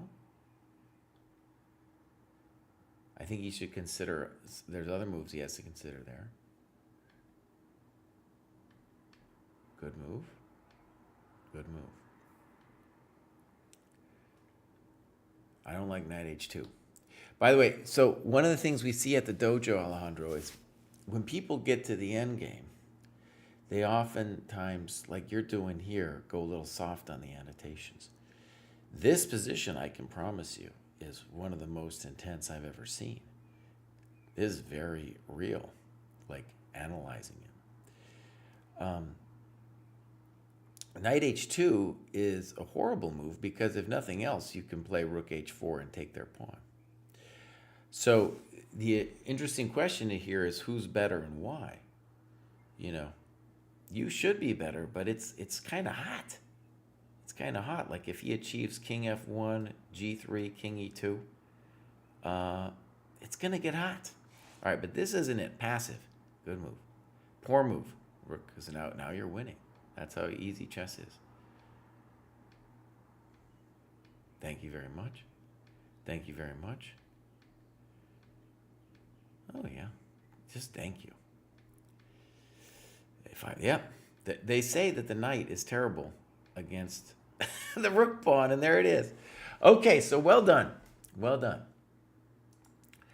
All right, we got one more before I take a break here, and that's keep the mind sharp. Let's go grad show here. What do we got? Keep the mind sharp. Oh, I kind of blew it. Actually, let's just do it right. Let's keep the mind sharp. And they have graduated twice, dude. Twice, but they haven't been doing any works. So will they have games? No. Keep the mind sharp. Dude, give us some love. Give us some love, bud. Okay. I'm going to take a quick break. Get myself a little coffee or something. throat, look out into the distance so my eyes don't hurt, and then I'll be back. When we come back, we're going to do the 1,000 plus graduates. I think I'm going to start at the top and work my way down. And just to see what we got in store here, we have 1, 2, 3, 4, 5, 6, 7, 8, 9, 10, 11, 12. Hopefully some of these people don't have annotated games, but we got 12 people coming up. All right, be right back.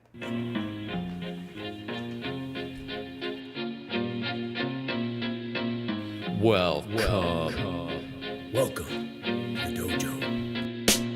Check out Joe, he's a Reddit bro, likes to edit posts, and he starts to gloat when he gets the most of votes or likes. Yeah, he's really hyped, really psyched, cause the crowd is really tight and the work is really light. His training plan is the first thing your eyes see, cause he got more follows than my boy Eric Dicey. Opinions on Magnus, Hans, and Karyakin, who cheated who, which engine That did he ain't packing. mouse. He got blocked by Short, ignored by Dvorak, but he can't be wrong. He scored a like from Truong. He's got lightning attacks on GM blunders and gaffes. True, not over the board, it's only the other chap. Still, his 7-year plan ensures the last laugh. Distractions detract from any actual actions. Excuses are useless, he rues his inaction. Awaits satisfaction, the status of Magnus. He bought 50 books and opened up 10. Fools ought to read Psalms, not my system. He's got 30 alt accounts on every site around. Chessable courses keep looking cheaper by the pound. He got 22 databases and 36 engines, 25 chess sets, and a massive clock collection. He bought merch from Gotham,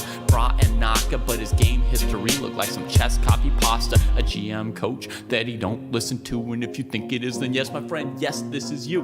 But that all changed one bright sunny day when a friend said, hey, don't you know, welcome to the dojo, it's good to grow. Welcome to the dojo, I gave up on the easy. Sweatwork's what we need, G. Sweatwork's what I believe, ratings what I'll receive. Don't you know, welcome to the dojo, it's good to grow. Welcome to the dojo, I stepped away from easy. Sweatwork's what we need, G. If Sweatwork's what I believe, ratings what I'll receive. So Joe got into the business, stopped the abstinence, daily practices rhythm, he even upped his fitness. He found sparring cathartic, postmortems charming. With the plus equal minus, he was armed for elo farming. With notepad and pen, he built up calluses, escape rating paralysis with lengthy game analysis. With sensei direction, he sold his collection. Read one classic and that was fantastic. Now he locked to the spot where they checking off boxes. Young prodigies and some wily old foxes. 3.5 points per box, that's shocking progress. Goal nearing, cohort cheering, Joe doesn't hear it. He's monotasking, no relaxing, concentration maxing. One book, one board, one set, one thought. Work, work, never stop. One book, one board, one set, one thought. Work, never stop. Now occasionally, he peeps the world of the tweet and laughs when he sees the player that he used to be. Blank face staring, complex plans comparing while he's dojo training. Hours a day playing out positions, transpositions, and growing his board vision. Transition from poser to player, focus without a care. He leaves them complaining in his dust, staying with their week-old ratings. Blast past his week-old rating, each week's a new occasion. He never takes vacation, the work is entertaining, the growth he's maintaining. And now Joe is explaining, hey, don't you know, welcome to the dojo, it's good to grow. Welcome to the dojo, I gave up on the easy. Sweatwork's what we need, G. If Sweatwork's what I believe, ratings what I'll receive. Don't you know, welcome to the dojo, it's good to grow. Welcome to the dojo, I gave up on the easy. Sweatwork's what we need, G. If Sweatwork's what I believe, ratings what I'll receive. Welcome to the dojo. Welcome to the dojo.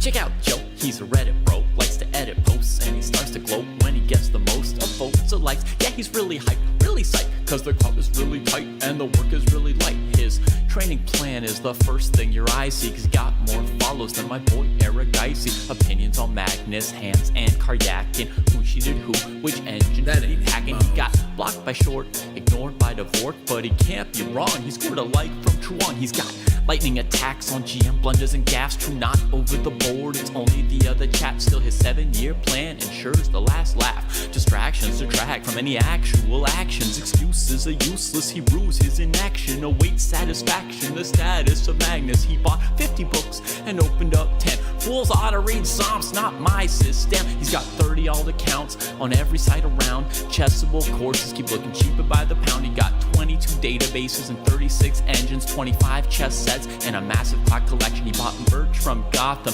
Bra and Naka, but his game history looked like some chess copy pasta. A GM coach that he don't listen to, and if you think it is, then yes, my friend, yes, this is you.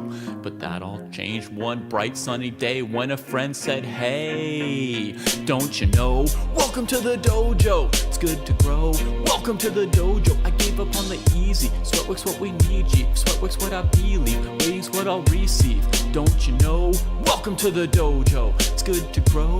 Welcome to the dojo, I stepped away from easy. Sweatwork's what we need, G. Sweatwork's what I believe, ratings what I'll receive. So Joe got into the business, stopped the app sickness, daily practices rhythm, he even upped his fitness. He found sparring cathartic, postmortems charming. With the plus equal minus, he was armed for elo farming. With notepad and pen, he built up calluses, escape rating paralysis with lengthy game analysis. With sensei direction, he sold his collection. Read one classic and that was fantastic. Now he locked to the spot where they checking off boxes. Young prodigies and some wily old foxes. 3.5 points per box, that's shocking progress. Goal nearing, cohort cheering, Joe doesn't hear it. He's monotasking, no relaxing, concentration maxing. One book, one board, one set, one thought.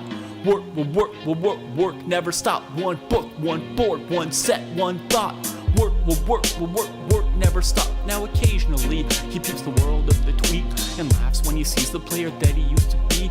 Blank face staring, complex plans comparing while he's dojo training. Hours a day playing out positions, transpositions, and growing his board vision. Transition from poser to player, focus without a care. He leaves them complaining in his dust, staying with their week-old ratings. Blast past his week-old rating, each week's a new occasion. He never takes vacation, the work is entertaining, the growth he's maintaining. And now Joe is explaining, hey, don't you know? Welcome to the dojo, it's good to grow. Welcome to the dojo, I gave up on the All right, my easy. friends, we are back with Netsoka. Netsoka, to me, we'll see if it's true, means someone who's pushing pawns on the net. All right, here we go. Love to have a structured plan. The Polgar puzzle was a great addition and helped brought my board vision immensely. That's also like a Germanicism when you can smush words together. I kind of want to do it myself all the time in English. I want to smush words together like board vision. Forcing myself to prioritize longer games, annotate them, not focusing too much on openings and doing puzzles on a daily basis was a game changer. Also enjoyed logical chess and going back to easier fundamental books. Beautiful. All right, let's go take a look at Netsoka. Let's keep the mind sharp. Here's Netsoka. How come I'm not following Netsoka? Max, 31-year-old self-employed strength coach, using my free time to get better at chess. Oh, there you go, dude. Look at that. So, Alex Gustafsson in the chat, you got a soulmate, dude, over there in Germany. I'm assuming it's Germany. He doesn't have any other things going on though. So, you can see that Netsoka is killing it with the week goals here. Basically just slaying it every week. This last week, he did 5.5 hours, and he got a little X, but still. Netsoka is here. Nice. Now, when you say you're a strength coach, does that mean like powerlifting? What are we talking about? Because Alex is here. He's got his own gym over there. I haven't been to his gym, but I just know he's got a gym. Powerlifting, great. I've been doing some powerlifting. Right now, we got this thing called Murph in the United States, and that's kind of what I'm training for. I don't know if you've heard of it or not, but I was doing powerlifting, and now I'm trying to switch. I'm still doing a lot of lifting, but I'm like, got to get this Murph thing going on, you know? The push-ups and the pull-ups and the air squats. Killing myself. Oh, that's cool. He runs a club in Berlin. Dude, Netsoka, you should get in with Alex Gustafsson, you know? I don't know if you guys, how many strength coaches do you have out there who are also chess fanatics, you know? All right, here we go.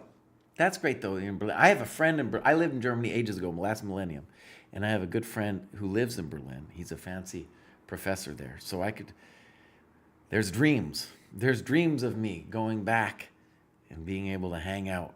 But I got a lot of commitments weighing me down, tying me down over here before I can get away. All right, clubs. We got the Berlin Dojo. Look at that, 3 members, dude.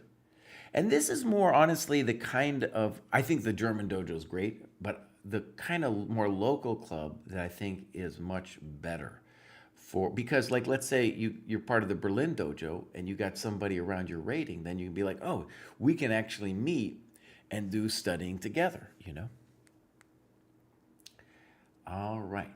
So, beautiful that you're crushing it with the plan. I just want to tell a quick shout out to the power lifters, actually. So we have worked very hard to create this training plan thing here, that it goes together with a heat map. And, this thing tells people what to do. And this was very hard to develop, underappreciated. We still have to tweak it some, okay? But where it really arose from, where there were a bunch of people in the dojo who were into weightlifting, and these people were like, listen, this, and I think they're fundamentally right. It's like this BS where you're just like, oh, here's a bunch of stuff to do. No good. You got to tell me exactly what to do, like a weightlifting program tells you how to do it. And so that's really been the drive for years to get this thing developed. Netsuka, if you have a game you would like me to look at, then, just tell me. Go over any of these games over here. Good annotations here. So I'll just start with this one. Boom. All right, let's go time usage. And we're going to say your time reasonable, just because even though you didn't use that much, it's not that long of a game. Your opponent was definitely guilty here of moving too fast. Right? All right, here we go. Game review.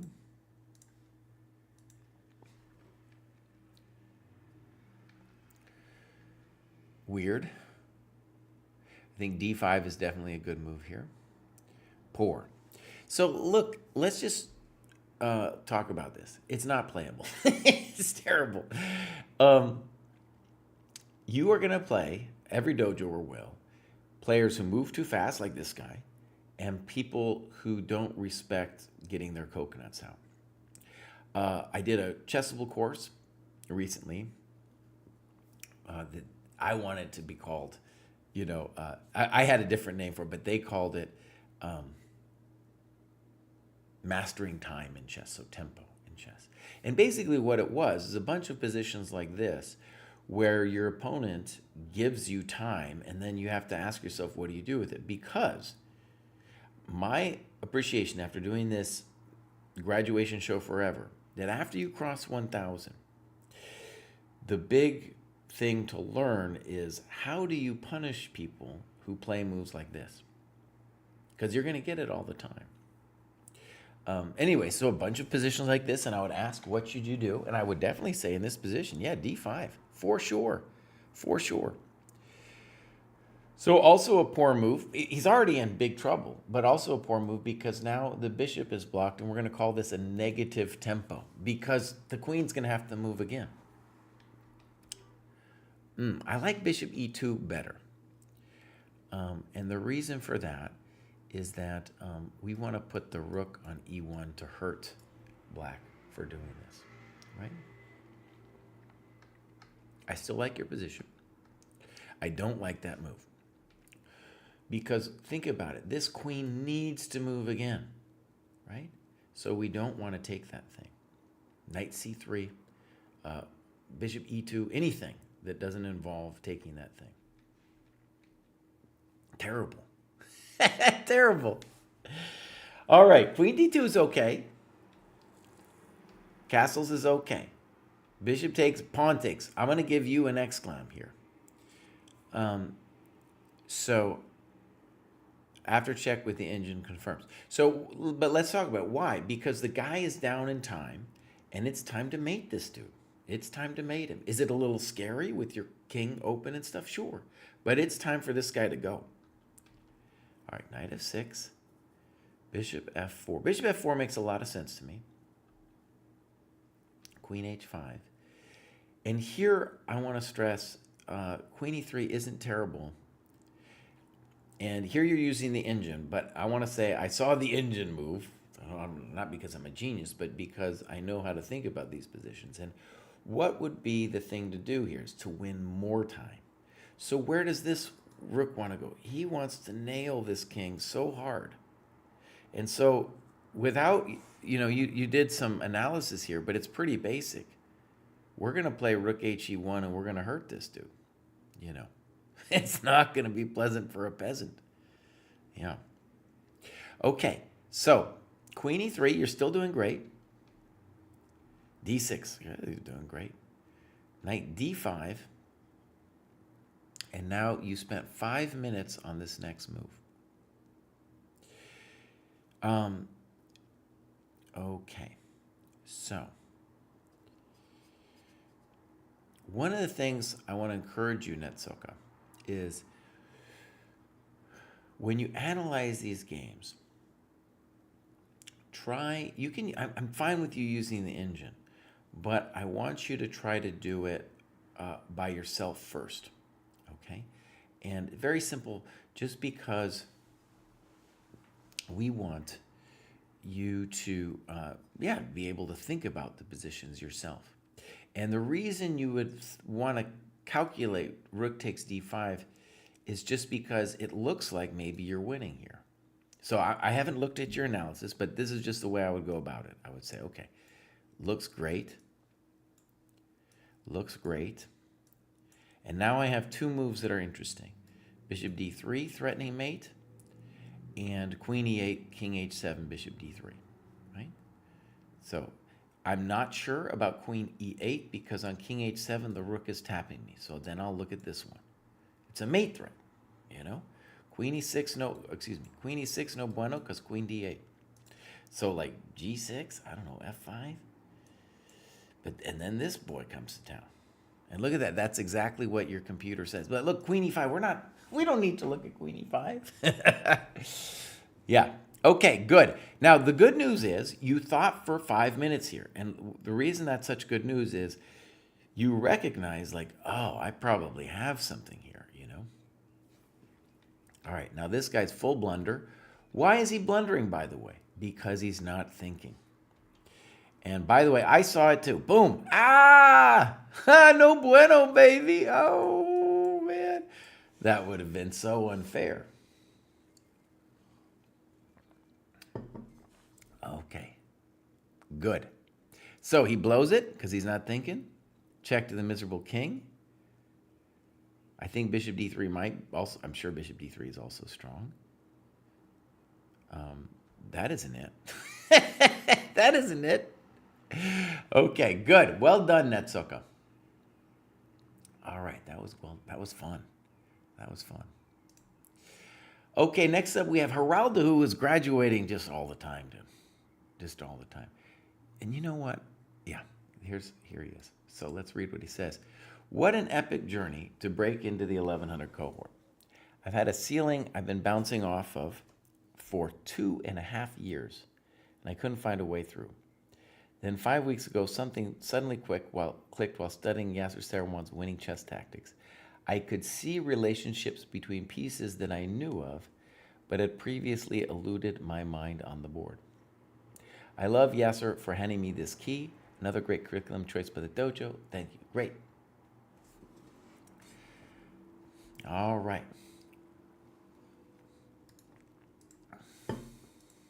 So, 64. Right, I remember this profile. Crushing it with the tactics. Really good.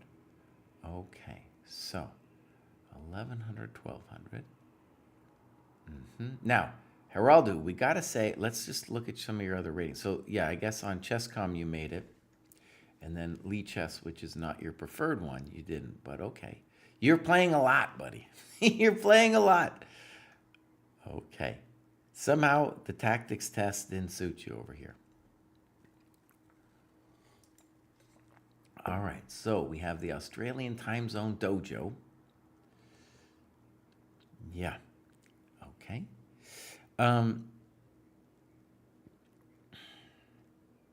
Australian time zone dojo. I'm thinking like that. There's Australia dojo. There's the Down Under dojo. You'd think we got enough clubs here. All right, so games. There's a picture of him doing the mountaineering stuff. All right, so here we go. This is Skyfall, Repertone. I kind of want to pick this one just because it was a longer time control. Accepted a random challenge on Lead Chess. Here's our clock time. It's 1 hour plus 60. And what we'll do is we'll look at the situation at move 20. Because if he's exhausted, what a lot of times happens when you're exhausted is it's impossible to actually think, and then you just start moving quickly. And that's what we see here. So exhaustion leads to impulsive decision making. Impulsive decision making, when you look at it on a time graph, looks like that. Okay, so let's go over here. Game review. Okay. So far, so good. Little weird.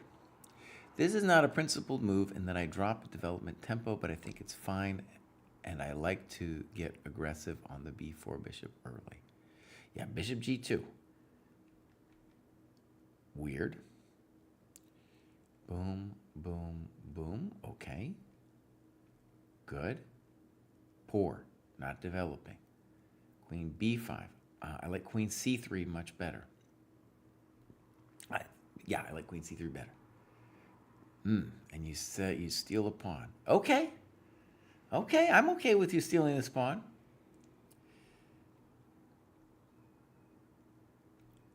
d3, good. Poor. Good. Soft. Good. A little too much. Okay, this ruins the pawn structure needed to defend the castle king, indeed. All right, you played bishop d2. The big question, I think, is, should you have played knight g5?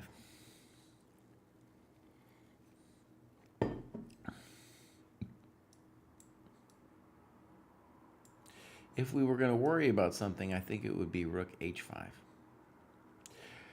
The good news for us, though, is after we, like we might say to ourselves, oh, he's surviving that way. But I think h4, and it's just like, nope, son. Now I'm going to take here next. This bishop isn't doing anything. That isn't doing anything. So if you sack that way, it's, homeboy's coming to town. Homeboy's coming to town. All right, bishop d2, you're still doing great. That doesn't do anything. Good move. That isn't it. Thank you very much. Okay, now one of the things we said was on move 20, you started moving fast, and I criticized you. And here we want to say this is where the game should be over soon, okay? And here you spent 5 minutes on e4, and you missed bishop g4. If you played it faster, I would have yelled at you, but I think you just missed it. So a good move here. There's a lot of good moves here. Honestly, even if it's black's move here, you're just crushing it, right? So knight e5 looks like the most compelling to me. All right, we're still doing great, but now we're going to have to work at it. Okay, boom. Well, your hope chess is rewarded, my friend. All right, so now you're completely winning again. Good move. Good move. Good move. I don't know. h4, okay. I like rook takes h4 better.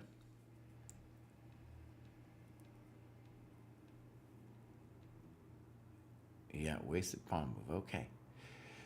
So this is the stage of the game where you just need to slow it down. Okay? That's all you got to do. You just got to slow this bad boy down. Uh-oh, now it's starting to look ugly. Okay, good. We want to trade the rooks.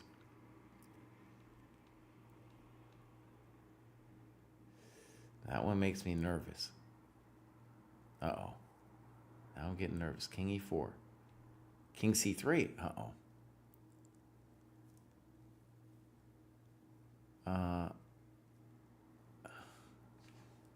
What is happening here?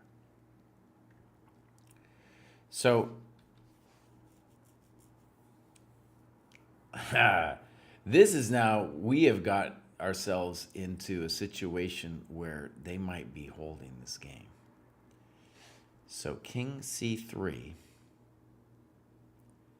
and you're saying maybe that you got this still? I don't know. I don't know.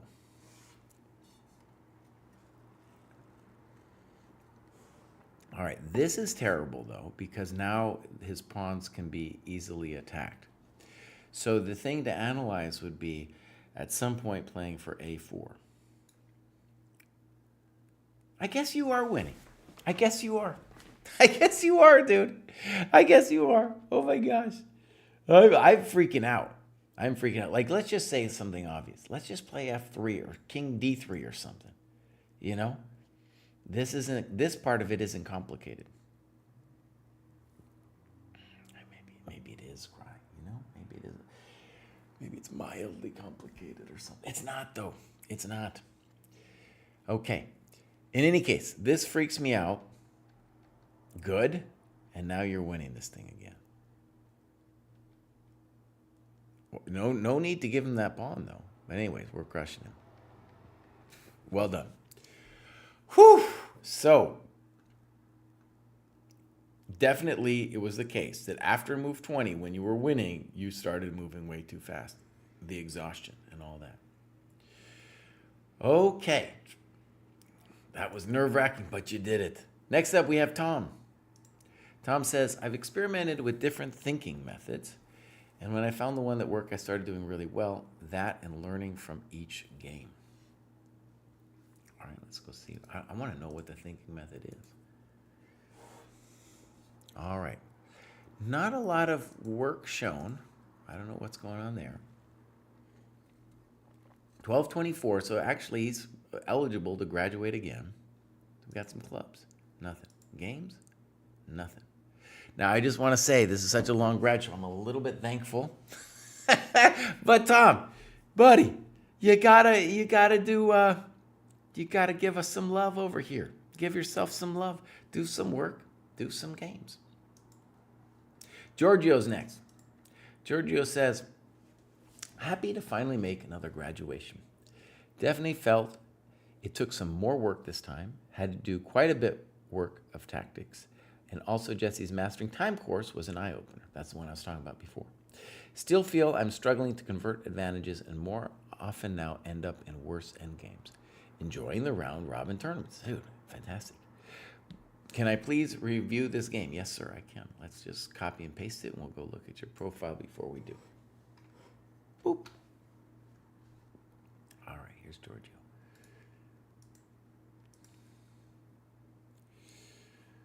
So, looking good. 1260. This guy's above where he needs to be.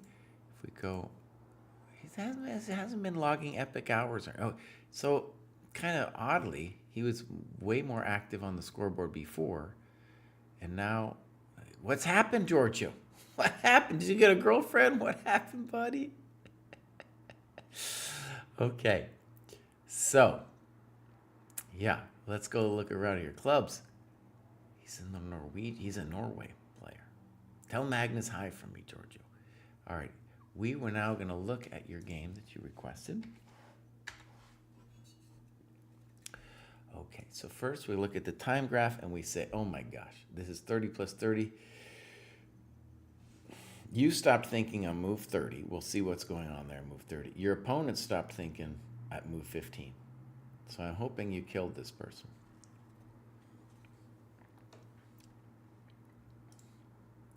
Can I just say, this thing about, one of the things I've said is to get out above 1,000, you have to learn how to use your time. And it's not the case, as we see, that everybody above 1,000 is using their time, especially the randos online. It's very difficult to focus when you're online. There's all kinds of things going on. So it's almost easier to play really quick, because then if you started thinking, you'd be distracted by all the online world that has to offer, right? Okay, so this is ChessDojo round robin, playing Everest Knight. So far, so good. Good. Good. Little weird. Knight c6 looks more natural to me. Fine. Fine. Okay, and now it's interesting. Should we play bishop takes f3? You say no. Okay. Now the challenging move, I don't know how to evaluate it yet, would be knight e5.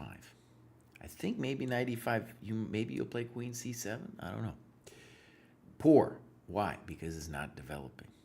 Okay. h6, bishop h4. And now you played bishop e7. And you say you don't like g5. And rook c8. Let's just talk about rook c8 for a second. So remember, we were talking about the course, right? The premise of the course is your opponents, like this guy, are going to give you time like he did with bishop g5. You're not punishing him, though, when you play bishop e7. When you gain time, tempo, you want to try to gain more time. And so rook c8 is setting you up for knight b4 ideas and costs white a tempo while you develop. All right, bishop e7.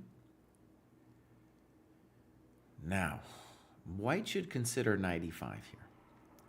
Plays h3. Poor. Boom, boom. Now, one of the great things that's just happened here is now you're finding yourself in what we call a Carlsbad structure, and you've gotten rid of your bad bishop, which is very important. I kind of like this move. Notice it's not a full loss of time, because when you recapture, your queen is developed, and now he's got to worry about knight f4. Okay.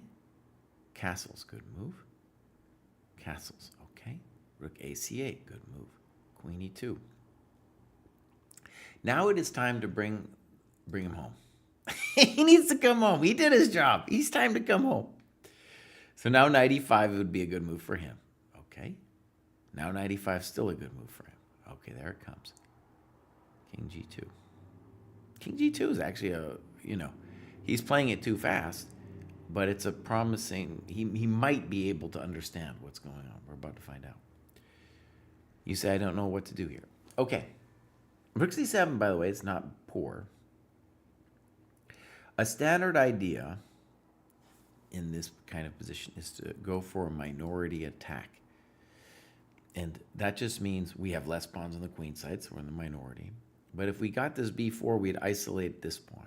We'd also open up some lines. White, on the other hand, wants to build some kind of mating attack against your king. I don't know if they're going to understand how to do that. That's another question. Queen f3, I'm not sure. I liked maybe g4 and f4 and g4 h4 to play for, to play for this whole business. Don't get it. Don't ever do that. Don't do that at the dojo. Play b5. Uh-oh. Now you're taunting him. That's no good. Now he's just trading things off. He just doubled his pawns. Now you played rook c7. That's fine. g6 is also on the table. Good move by your opponent. That's a cheap threat. King f3. So notice what you did with your knight there is you really undeveloped the knight. All right. Now, white's a little bit better here. Better king, better rooks. Should he be playing rook e7? Probably. Yeah, looks like a good move. Now he's much better. Good move. King f8. Good move. Now, we're at a very delicate stage of the game here. Can you push his rook out? Probably not. Personally, I like h4 for white just because I want to keep my bishop on these coconuts. Actually, his move too. What are we saying? We're just toast. That happened so fast. Oh no. His move was better than mine, by the way. So let's talk. We're here in this position. We're probably toast. You know, we're probably toast. I think knight e8 is interesting.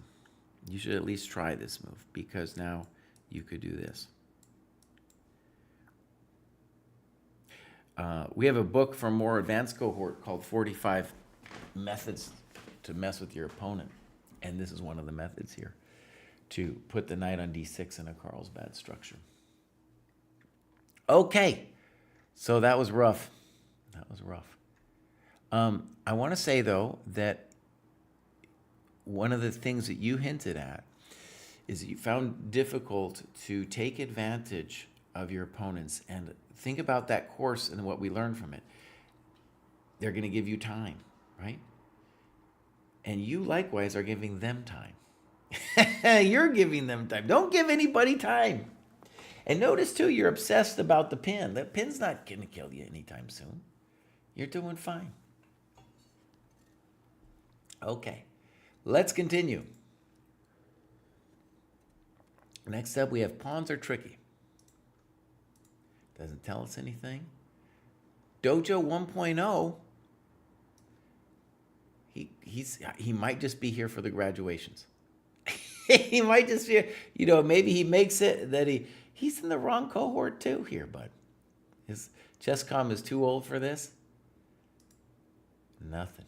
So first of all, probably you're in the wrong cohort. But what I would recommend is do some work, analyze a game or two, graduate. All right, go back, Craig. Next up, we have Keith C. Love the program. It's great to have the guidance the Polgar mates are making a difference. There's been one or two moments where it felt like the mate in two switch was turned on. The clarity was great. All right, beautiful.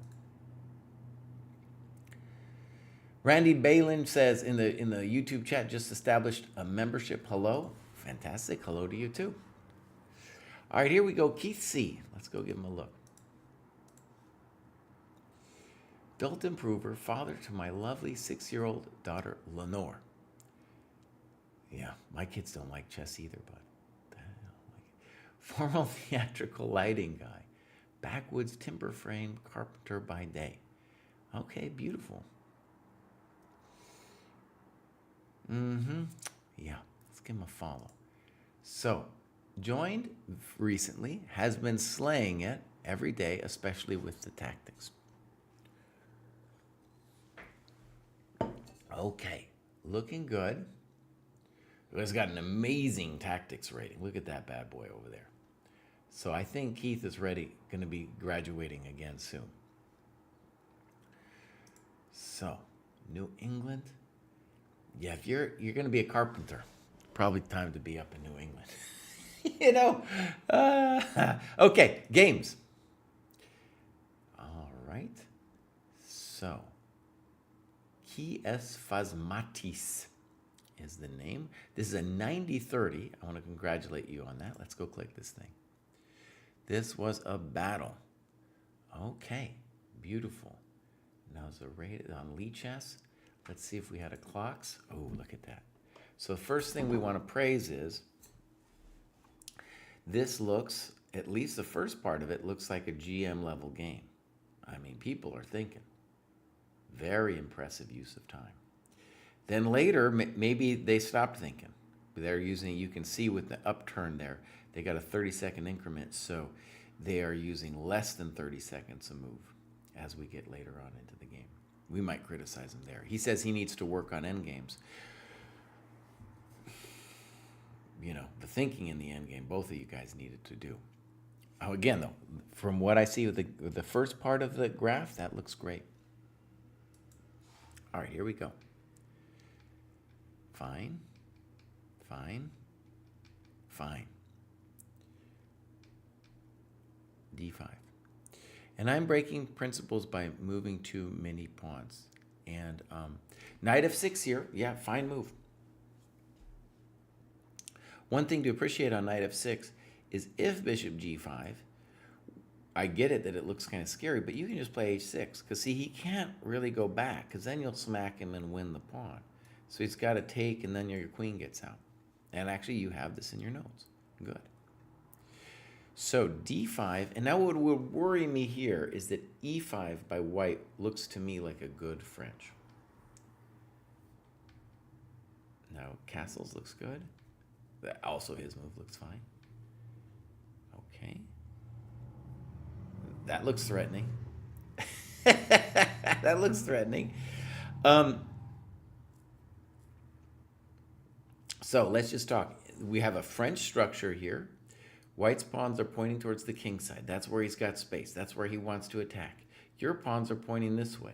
So we would like to get some kind of something on the queen side. It's not going to happen for us anytime soon. We have a bad bishop. Okay. Knight g5 is a good move, not only to mess with you on these kinds of squares, but to introduce the lady. It's the lady who really wants to come in here because she's the most powerful piece. So queen h5 next. Now, does white play queen h5? That's what they should do. Good move. Castles. In general, I think you're toast here. It's just too much power that he's got going on you. Now, he castles. And my question would be, does knight h7 kill you?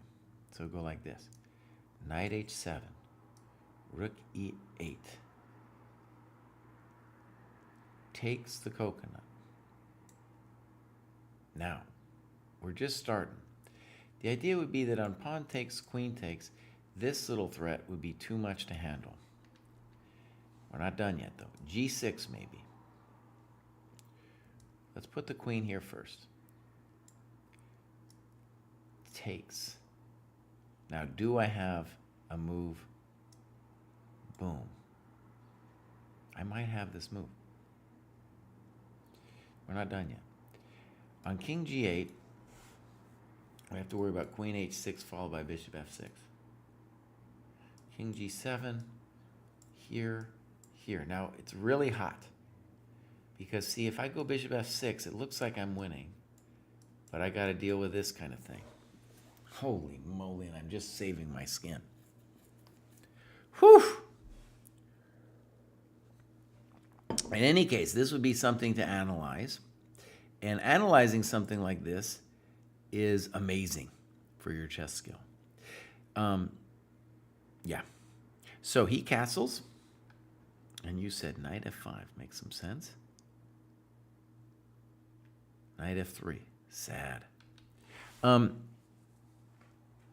The bummer for Mr. White here is, I guess, if g4 happens, maybe g6 in response.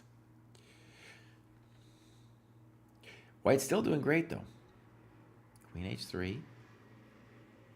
And here we've really weakened our business. So, like, this guy isn't in. None of the things. So bishop g5 looks strong. g4 looks strong. He comes back. Relentless. Queen e7. g4 looks strong. Rook e1. g4 looks kind of like the end of the world, honestly. Right? Yeah, looks critical. Now, one of the things you can see about this, though, is this is what happens when your opponent, comes after you in a French where you're not giving him any business in either the center or the wing to distract him from mating you. Good. Now he finds it. Okay, good move. And now bishop e2. Good moves, by the way. Bishop g4. That's pretty hot. Rook h8. And now queen f1 was played. I don't understand queen f1. Now, first of all, we want to give you props for surviving as long as you did. And I should say that on g4, you could still do this knight g7 thing. And the simple, I don't want to call anything simple, but this looks strong. And he could have done it here too. He could have played bishop e2 here. So this was a very clever thing you did with king g7. That's like resourcefulness. That's well done. Okay, so boom. That, I don't, no one understands queen f1. Good move. Okay. Look, you're doing things. Good move. No, it's not a good move. This is when I started to counterattack, but I did not have enough pieces on the king side to follow up. Okay, now let's just go back a second. One of the sad things is, because we've made these weaknesses in front of our king, despite the fact that white's playing kind of uninspired, he's still got a lot of coconuts on us. You know what I'm saying? So it's still rough. It's still rough. Maybe the best way to do things here would be to think about king g7 and knight g7. Bringing this knight back, opening up our rook. Knight h3 is weird, but I get it. Notice the knight was kind of cool what you're doing, but he's going to come here. And now I think you need to go back. You need to go back. Get back. Uh-oh. We're hanging our coconuts. There, that's no good. With the queens off the board, the endgame officially begins, but what a complicated one it is. You should be toast here. I don't know if I get that. Okay. Okay. Poor. Really bad to give up his beautiful bishop. Okay. Okay. The last couple of moves he played well. And now we get the full trade out. C4.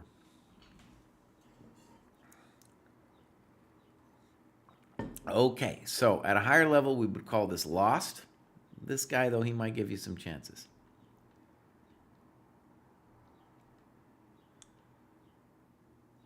Good move. Bishop e8. I thought you were going to play bishop a4.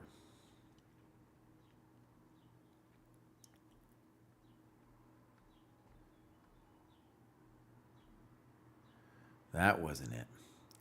And here I learned that I need to work on my endgames. Now, I want to stress something. When this is move 45, and look, we go back here, right? Time graph. You have plenty of time at this point, right? Plenty of time. And the thing to really say is a great rule of thumb is this pertains to whatever level you are on. The most concrete phase of the game is the pawn endgame. So if you're looking at a rook endgame, it's possible oftentimes to judge it at a glance. Pawn endgame, it's going to take a momentito. It's going to take a momentito. And the other thing is, I don't think white's figured out how to crush you here. My initial sense was that this was winning. I still kind of believe that. But he hasn't figured it out yet. I think the winning procedure would be something like, let's say you sit here, here. And if bishop g8, we're going to call that an accomplishment. It's not over yet. It's not over yet, though. Okay, bishop e6. So what we're just trying to say is you might be in trouble anyway, and it would have been good. Well, you did kind of analyze it a little bit. Let's see if white figured it out. He plays f5. Very strong. b5, h5. Yeah, this is called the outside pass pawn. Okay, he mocked you up. Well, you learned something. That was good. That was good. So, well done. And I think you also learned a little bit about the structure, right? About the structure, the pawn endgame, a lot of things were going on here. Okay, well done. Let's see if anybody's yelling at me in the other one. No. So, all right. I think we're on to John P. John P over here. Boom. Here's John P. Graduated before, 1435. Technically, could graduate again. Graduated numerous times, but hasn't been, I don't know, very little is being written down here. Do we got games? No. John P. But on this particular day, I am thankful because it's been a long show, but you got to do some games, Mouse. Next up, we got Jaden.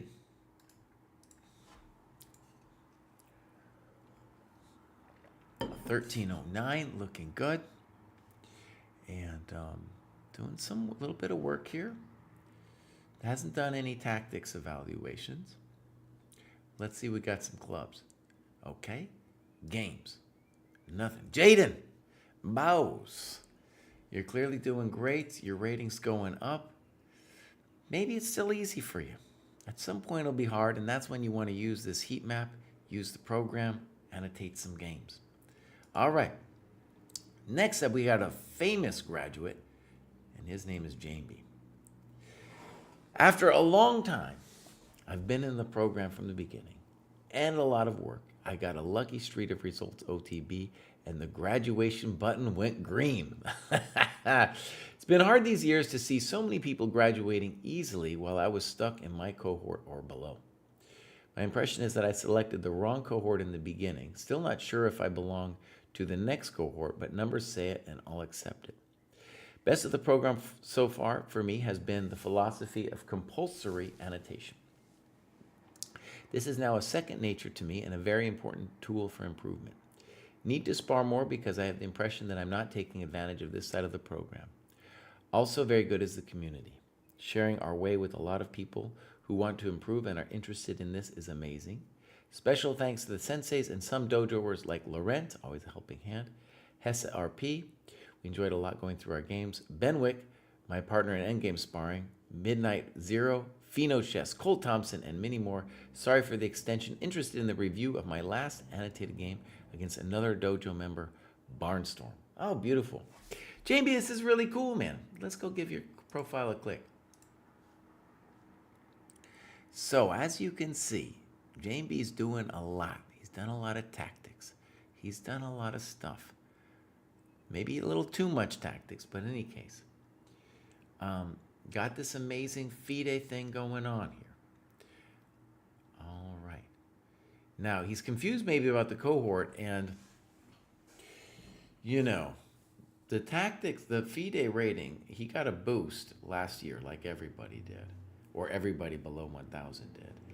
And so it's true that it might be confusing to Jamie in the sense that this ChessCom is still at 1285. I would say if you are confused about it, there's probably a national rating. I don't know where you're from, but a national rating where you could also get a sense of where you are, because the FIDE ratings at this level are a little bit hokey. Check out that podcast with Ken Regan. We're talking about the disturbances. He had a better word for it. He had a statistician's word. Okay, so clubs. 50 plus, he's in the Spanish dojo. Okay, so maybe he's in Spain. Graduate in English and Spanish philology. Great. Okay, so we want a game with Barnstorm. That's the one we're going to do. And I'm going to take a quick pause here, so we're going to go. I'll be right back.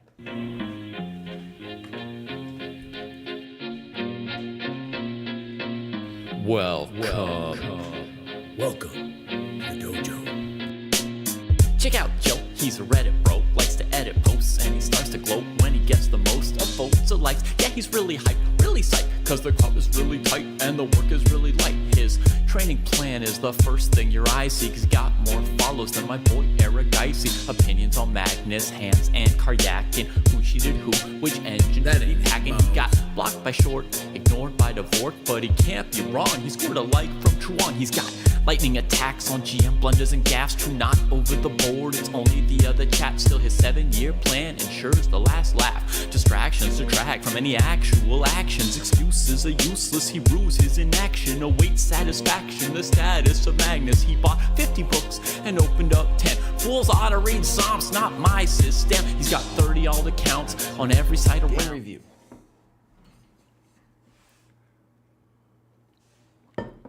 So first of all, we got this beautiful time graph. We'll take a look. And Jamie, we'll see what happened at move 22, but it looked like he kind of stopped thinking there, especially moves 22 or so to 40. We'll have to take a look at what that was. So this is Grand Swiss Classic, round 5 against a dojoer. Nice. Okay, let's go take a look. So game review. Good. A little weird. There's a variety of ways to play against this. DE and knight f6 looks the most natural to me. Okay. Fine. A3. Little funky, right? I like your intuitive response. CD, F6. Okay, here we go. Now, knight f4 would definitely be spicy. You're right. I was scared of this, but I didn't understand that this was no good because there was a small difference with the position I have on the open book recommended by the dojo.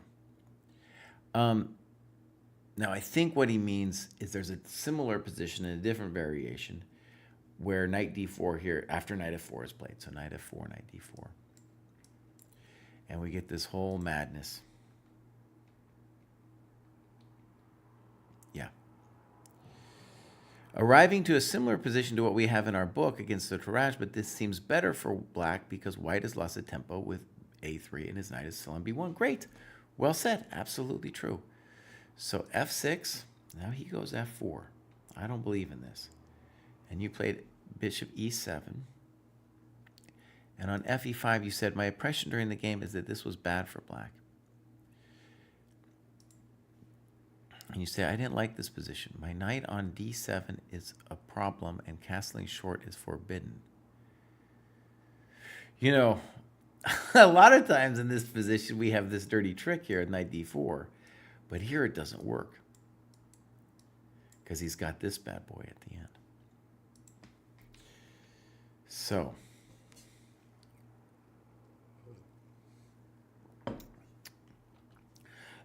Excuse me. So bishop e7, good. f5. I guess I want you to castle.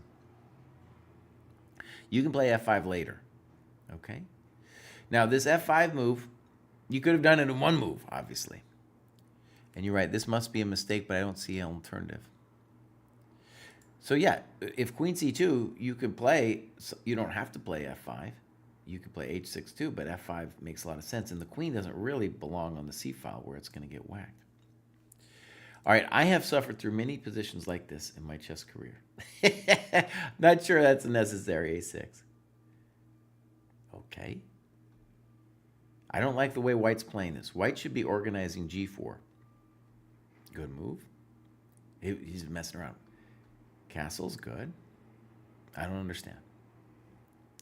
Bishop b7. Dreaming of the opening of the center now with knight c4, dc4. But this was not clear, and white was helping me in getting this. So probably better was develop the light square bishop to d7.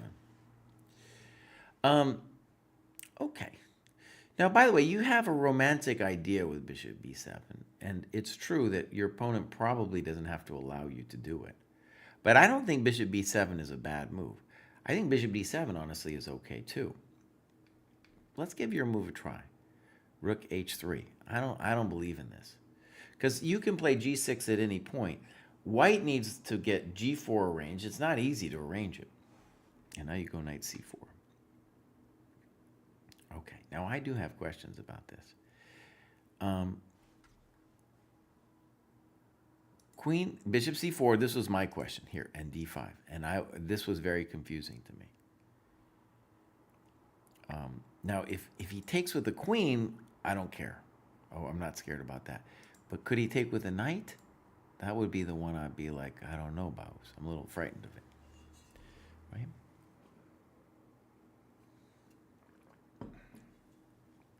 Because we can't do any of this fancy stuff because, we can't do any fancy stuff because he got 97. Anyways, that's what would have been scared me. Queen F1 doesn't scare me. I don't even understand Queen F1. Now, a typical idea here that you could have used. Let's just read what you write first on Queen E8. Better there was my light square bishop, but at least I was transferring. Oh, he means that it would have been better to put his light square bishop on E8. Again, I think bishop B7 was okay. Let me turn you on to an idea here that I think would have been powerful. You're playing a French, okay? You need to create drama on your side of the board, right? Okay, so there's two moves here that look interesting to me. Queen B6 or A5. Basically, I want you to play both of them. I think Queen B6 will probably occasion Queen F2. In any case, A5, it's unnatural at first because it looks like you're hanging this pawn. But the point is, you want to create drama over there on your side of the board. And it will get messy, but think about it. This rook is out of play. We are the ones who can, we're the ones who want to open things up on the queen side. A simple way of talking about it too for the French player is like, anytime you can open stuff up on your side of the board, you should. In a similar way, your opponent should have been thinking about arranging G4. Would it have been complicated and messy? Yes, but that's his side of the board. He's got to do it, bud. Right? Okay.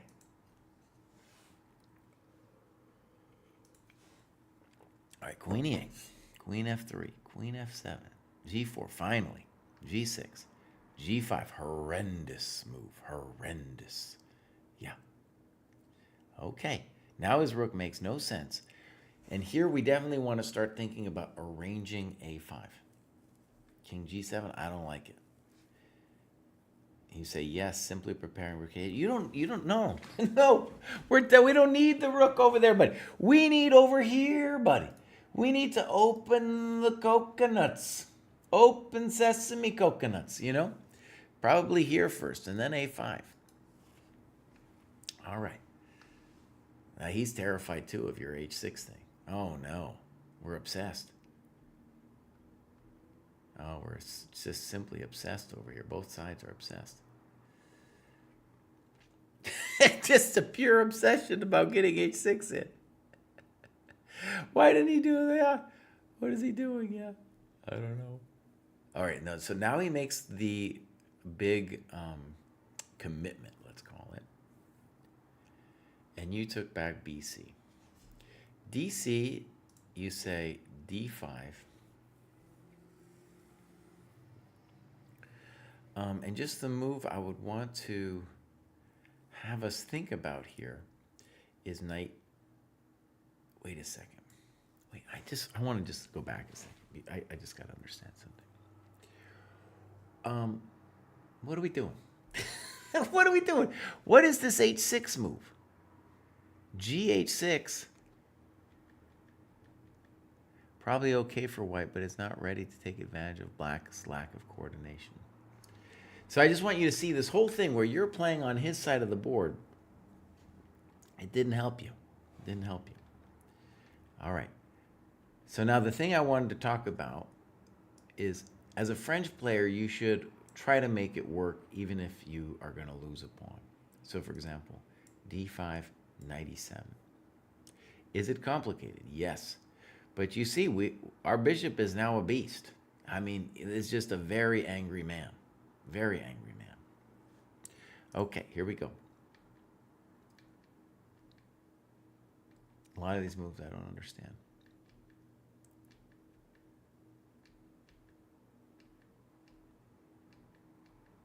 Check to the miserable king. Knight E7. You say Queen H3 is also playable. Okay. So, intuitively, we should say white's better here. He plays rook H1. I think knight A4 looks reasonable. To play knight C5. Interesting.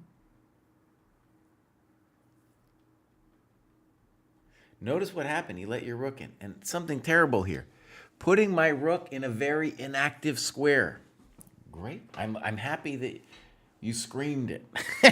The philology people call that screaming, when you put something in all caps.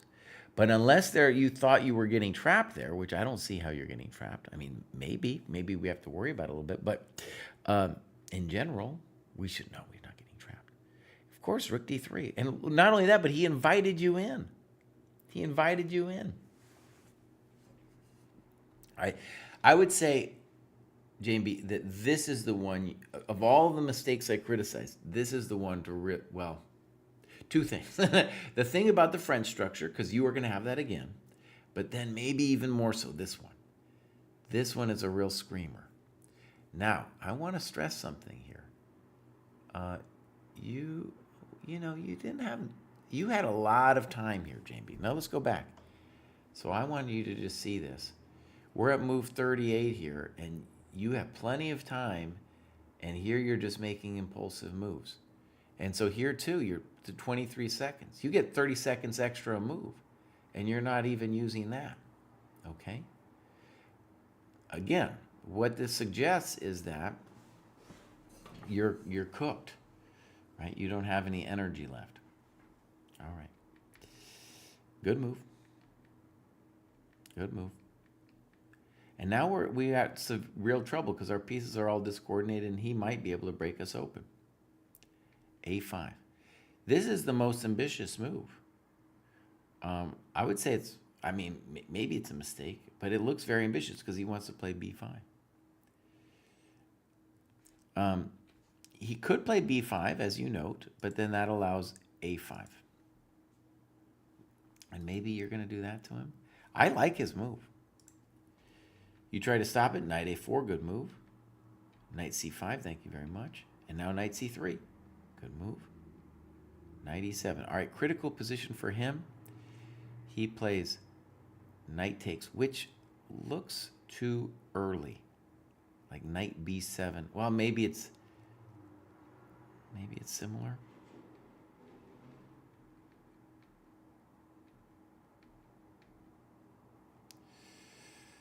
Okay, so wait. Did he have a win?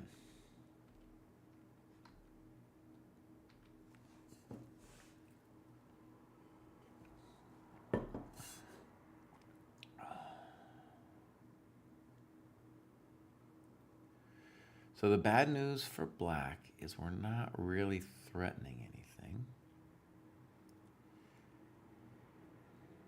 And if we go, maybe you're in time.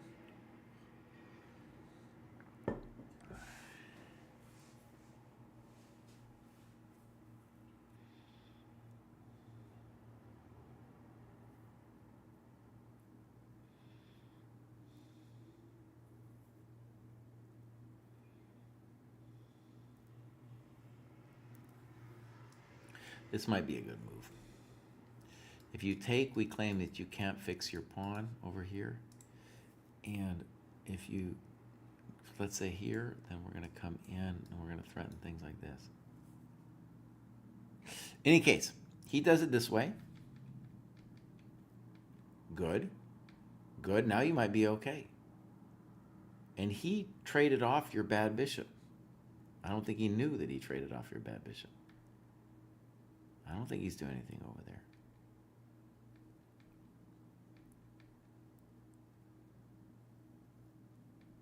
That's risky. That wasn't it. Great move. Great move.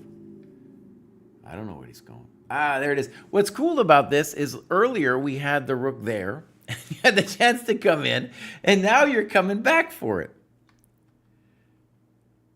Oh, I don't know. Did we need to take that thing? Maybe it's fine. It scares me. That isn't it. Okay, beautiful. So I think that stuff about the French and the rook d3. I also think it would have been beneficial for you to do a little bit more trying to figure out how white might have tried to crack you. Because it was a very interesting position as an endgame, right?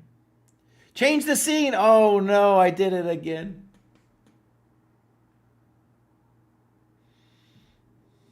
Sorry, guys. Boomer streamer. I'm in the zone.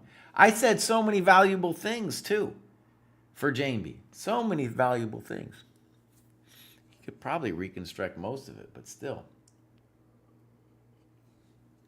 My friends, this is one of the reasons I try to do 2 graduate shows, because if I do more than, if I do too many, it just at a certain point I just, it gets bored. Now, was I doing it the whole game? Did I do it the whole game, buddy? And how come, wait, I'm looking, there we go. Alex Gustafsson said I did it the whole game. How come nobody, you're supposed to, well, he highlighted the message. You're supposed to do a thing where it says something to me, After move 22. Oh, yeah, it wasn't the whole game. It wasn't that bad, you guys. But there's a thing, I don't know how to do it myself, but there's a thing where you pay like $1 and you yell at me. That's what needs to happen. Okay, just, give me a nice little screen. Because that highlighted thing, I'm not necessarily, I'm in the zone, but that was an interesting endgame. Look at, see that? ChessDojo here. What does that mean?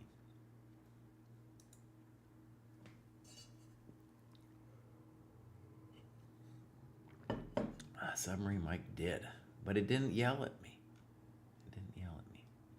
Okay. So let's go back. Sorry about that. My bad. We'll mark that as reviewed. Boom. Couple more, then we'll be done. I'm going to switch the scene. Thank you very much. TKR. A lot of these higher rated players are too proud to submit games, so who knows? Like this guy. Might be too proud. Clubs. Well, he's a 50 plus. This guy's all over it. Games. No, that's what I'm saying. Too proud. Too proud to submit a game. It hasn't done anything. But just joined. And we're happy to have you here, TKR. Submarine Mike, what's the boo? What's the boo? What do you want me to do? Tell me. Give me instructions. Now we got corrosive scarab. I'm back. I had a very bad day and slid almost 150 elo, so I demoted myself for a week. Took a couple days, mentally reset, got back to using my time effectively, and I'm back in the 1718. Started to feel more and more how important classical games are now. They just give me a chance to dive really deep on a game, which helps me see so much more in positions I think I know. Submarine Mike, thank you for subscribing. I've joined the Classical Open to get some of these quality games in. Silman is still an incredible resource and almost done with Reassess Your Chess. Beautiful. All right, let's go click on Corrosive Scarab. Actor with a love of labor-intensive games, and here we are. Crushing. You can see that blue there is the Reassess Your Chess, I'm pretty sure. He's been cranking on it, has got a lot of tactics. Beautiful graph. Look at that. Beautiful graph. And look at that tactics rating, dude. Dang, he slayed a test is what happened. Yeah, not submitting game. I'm telling you, sometimes I wrote about it in the book we published, How to Analyze Your Games, that for a lot of players who have spent a lot of time in chess, studied a lot, it's so close to their identity that the process, if they haven't begun it, of analyzing their games is just too hard. It's just too hard. And that's what they need to do, but it's just so hard of a roadblock for them to look at their games. Whereas a lot of players, they just start and they're like, sure, yeah, I can look at my games. I don't have my huge ego attached to it, It was one of the lessons of the dojo experience. All right, clubs. New York City, beautiful. Games, we got loads. All right, this is Aaron Goner. This was played fairly recently. Okay, typical French ideas. We got a time graph, and we're going to say it looks pretty good. 130 plus 30. So you can see when you go up the scale here, the ladder, we get better and better time graphs. This one, though, it looks like either the position was something funny about the position or they just went full impulsive. And we've seen this at a variety of levels. We'll see how true that assessment is when we look at the game. The time graph, of course, is just one part of the story. All right. So here we go. Beautiful. Beautiful. Bishop E2. Normally I play the dojo suggestion where you play bishop D3, queen E2. But this day I decided to play more solidly. So one of the things that I worked out in the file, that's also a Chessable course, is the fancy move DC. It's a nice move, dude. It's a nice move. And it goes like this. And we get this wild position.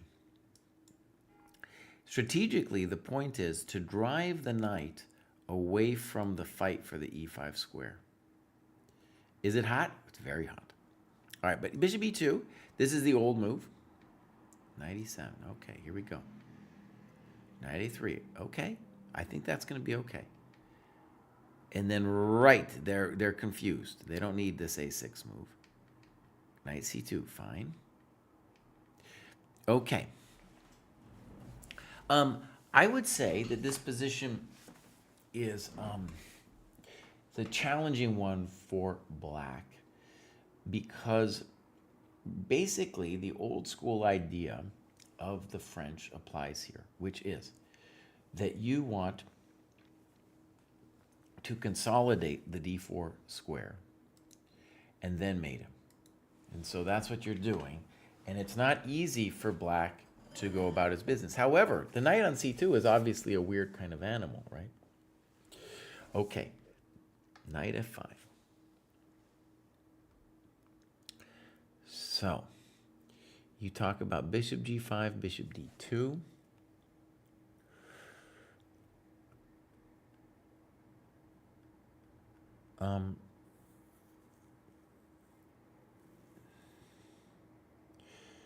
Now, I think your move is probably going to be okay.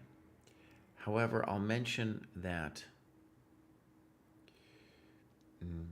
a3, intending b4, looks natural to me.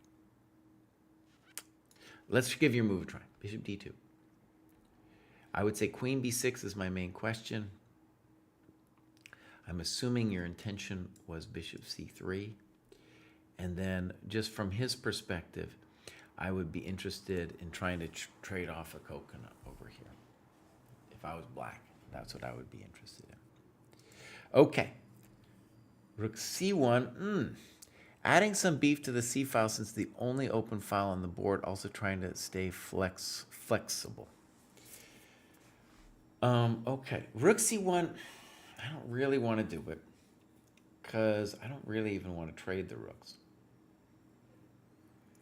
I'm pretty sure, moves that I want to consider here are bishop d3 and b4. The problem with b4 is I'm not sure what's going on after this, though. That's where it gets a little loopy for me. We could probably, actually, this would be a strong move now. Boom. Is that strong, right? Yeah, because anytime they take, we take once this way, and then we pin and win. And then we're just assuming that they can't take there.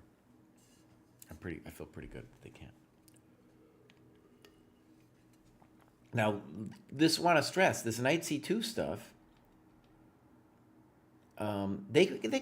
this idea was around before the computer, but what the computer's real nasty at in positions like this is it wants to play for space. And so the idea of b4 is really like to shut, it's very advanced really, because the idea is to shut down the play on the queen side for black. So in the same way you're consolidating d4, the idea of b4 is to shut down the play and then mate him. So it's like consolidate d4, shut down the play, and then mate him. You know, oh my gosh. All right, here we go. Rook c1, h5. Not a huge fan.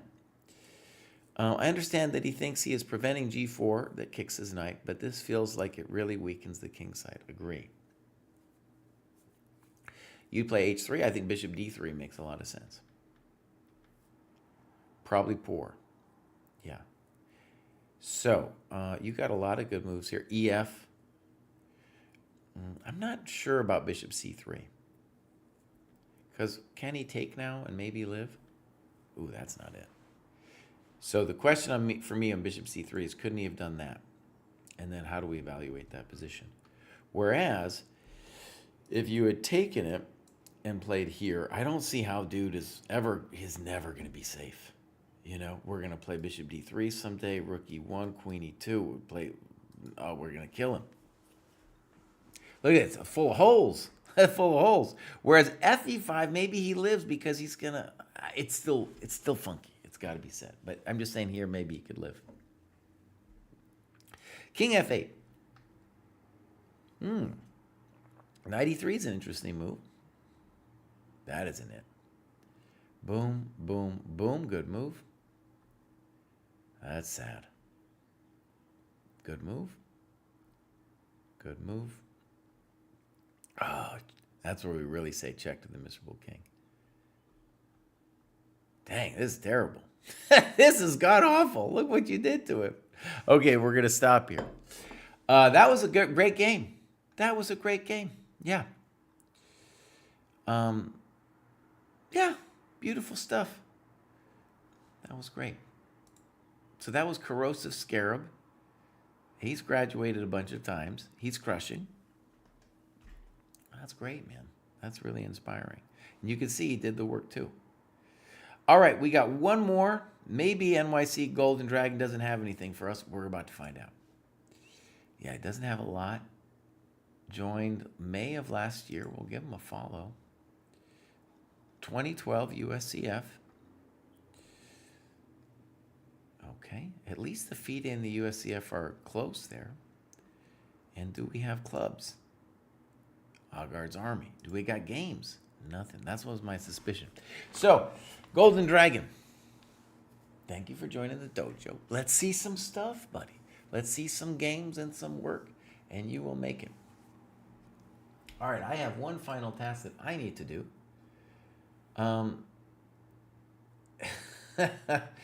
James Hudson in the YouTube was like, "Bows, what did you do here?" I know I screwed it up once, but I will say I've gotten much better. My streamer rating has gone from about 400 to I'd give myself like an 800 rating. I got a Stream Deck now that pushed me up like 100 points, you know. Okay, I got to go to my own profile. Boom. And I did some work this morning. It was actually just one game. I don't even know if I'd consider myself having finished it. But as part of this Alekine's Best Games, part of my own training program I'm doing. And it was game, the 21st. Oh, it was amazing, dude. No, not really the 21st game. Let's go check. God, this is a great game. It was the 11th game of their Buenos Aires match, 1927. It was such an interesting game. I was like, maybe I could do a deep dive and like do a book on this match, dude. Just go over those games, think about it. I'm reading some chess history now. I feel like there's very little out there to really tell me what the lives of Alekhine and Capablanca were like too, you know? Okay, my friends, what do I got to do? We got to go training plan. And then we got to go Alekine's Best Games. Update progress. Now, this is a bummer. We have to update that. There's actually 210 games. So, wait, did I fix it? Oh, I did fix it, I think. So in any case, we are at game number 121. I just did one today. I did some good time with it. I did...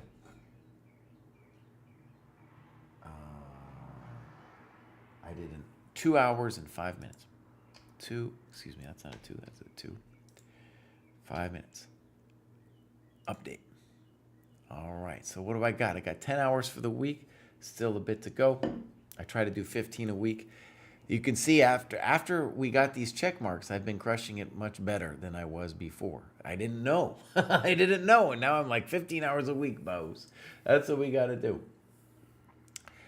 All right, my friends, that is it for me. Thank you for sticking with me on this very long show. 3 hours, 14 minutes. Whew. Who should I rate?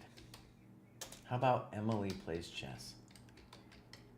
I don't know anything about Emily. So we'll rate her. Boom. Long show. Go check out our YouTube. We got some beautiful things coming out. Check out, this is the Dojo training program if you didn't know. We got beautiful tournaments going on too. You don't even have to be part of the program to play in them. All right, here we go. Emily Plays Chess. That's where we're going. Bye, everybody.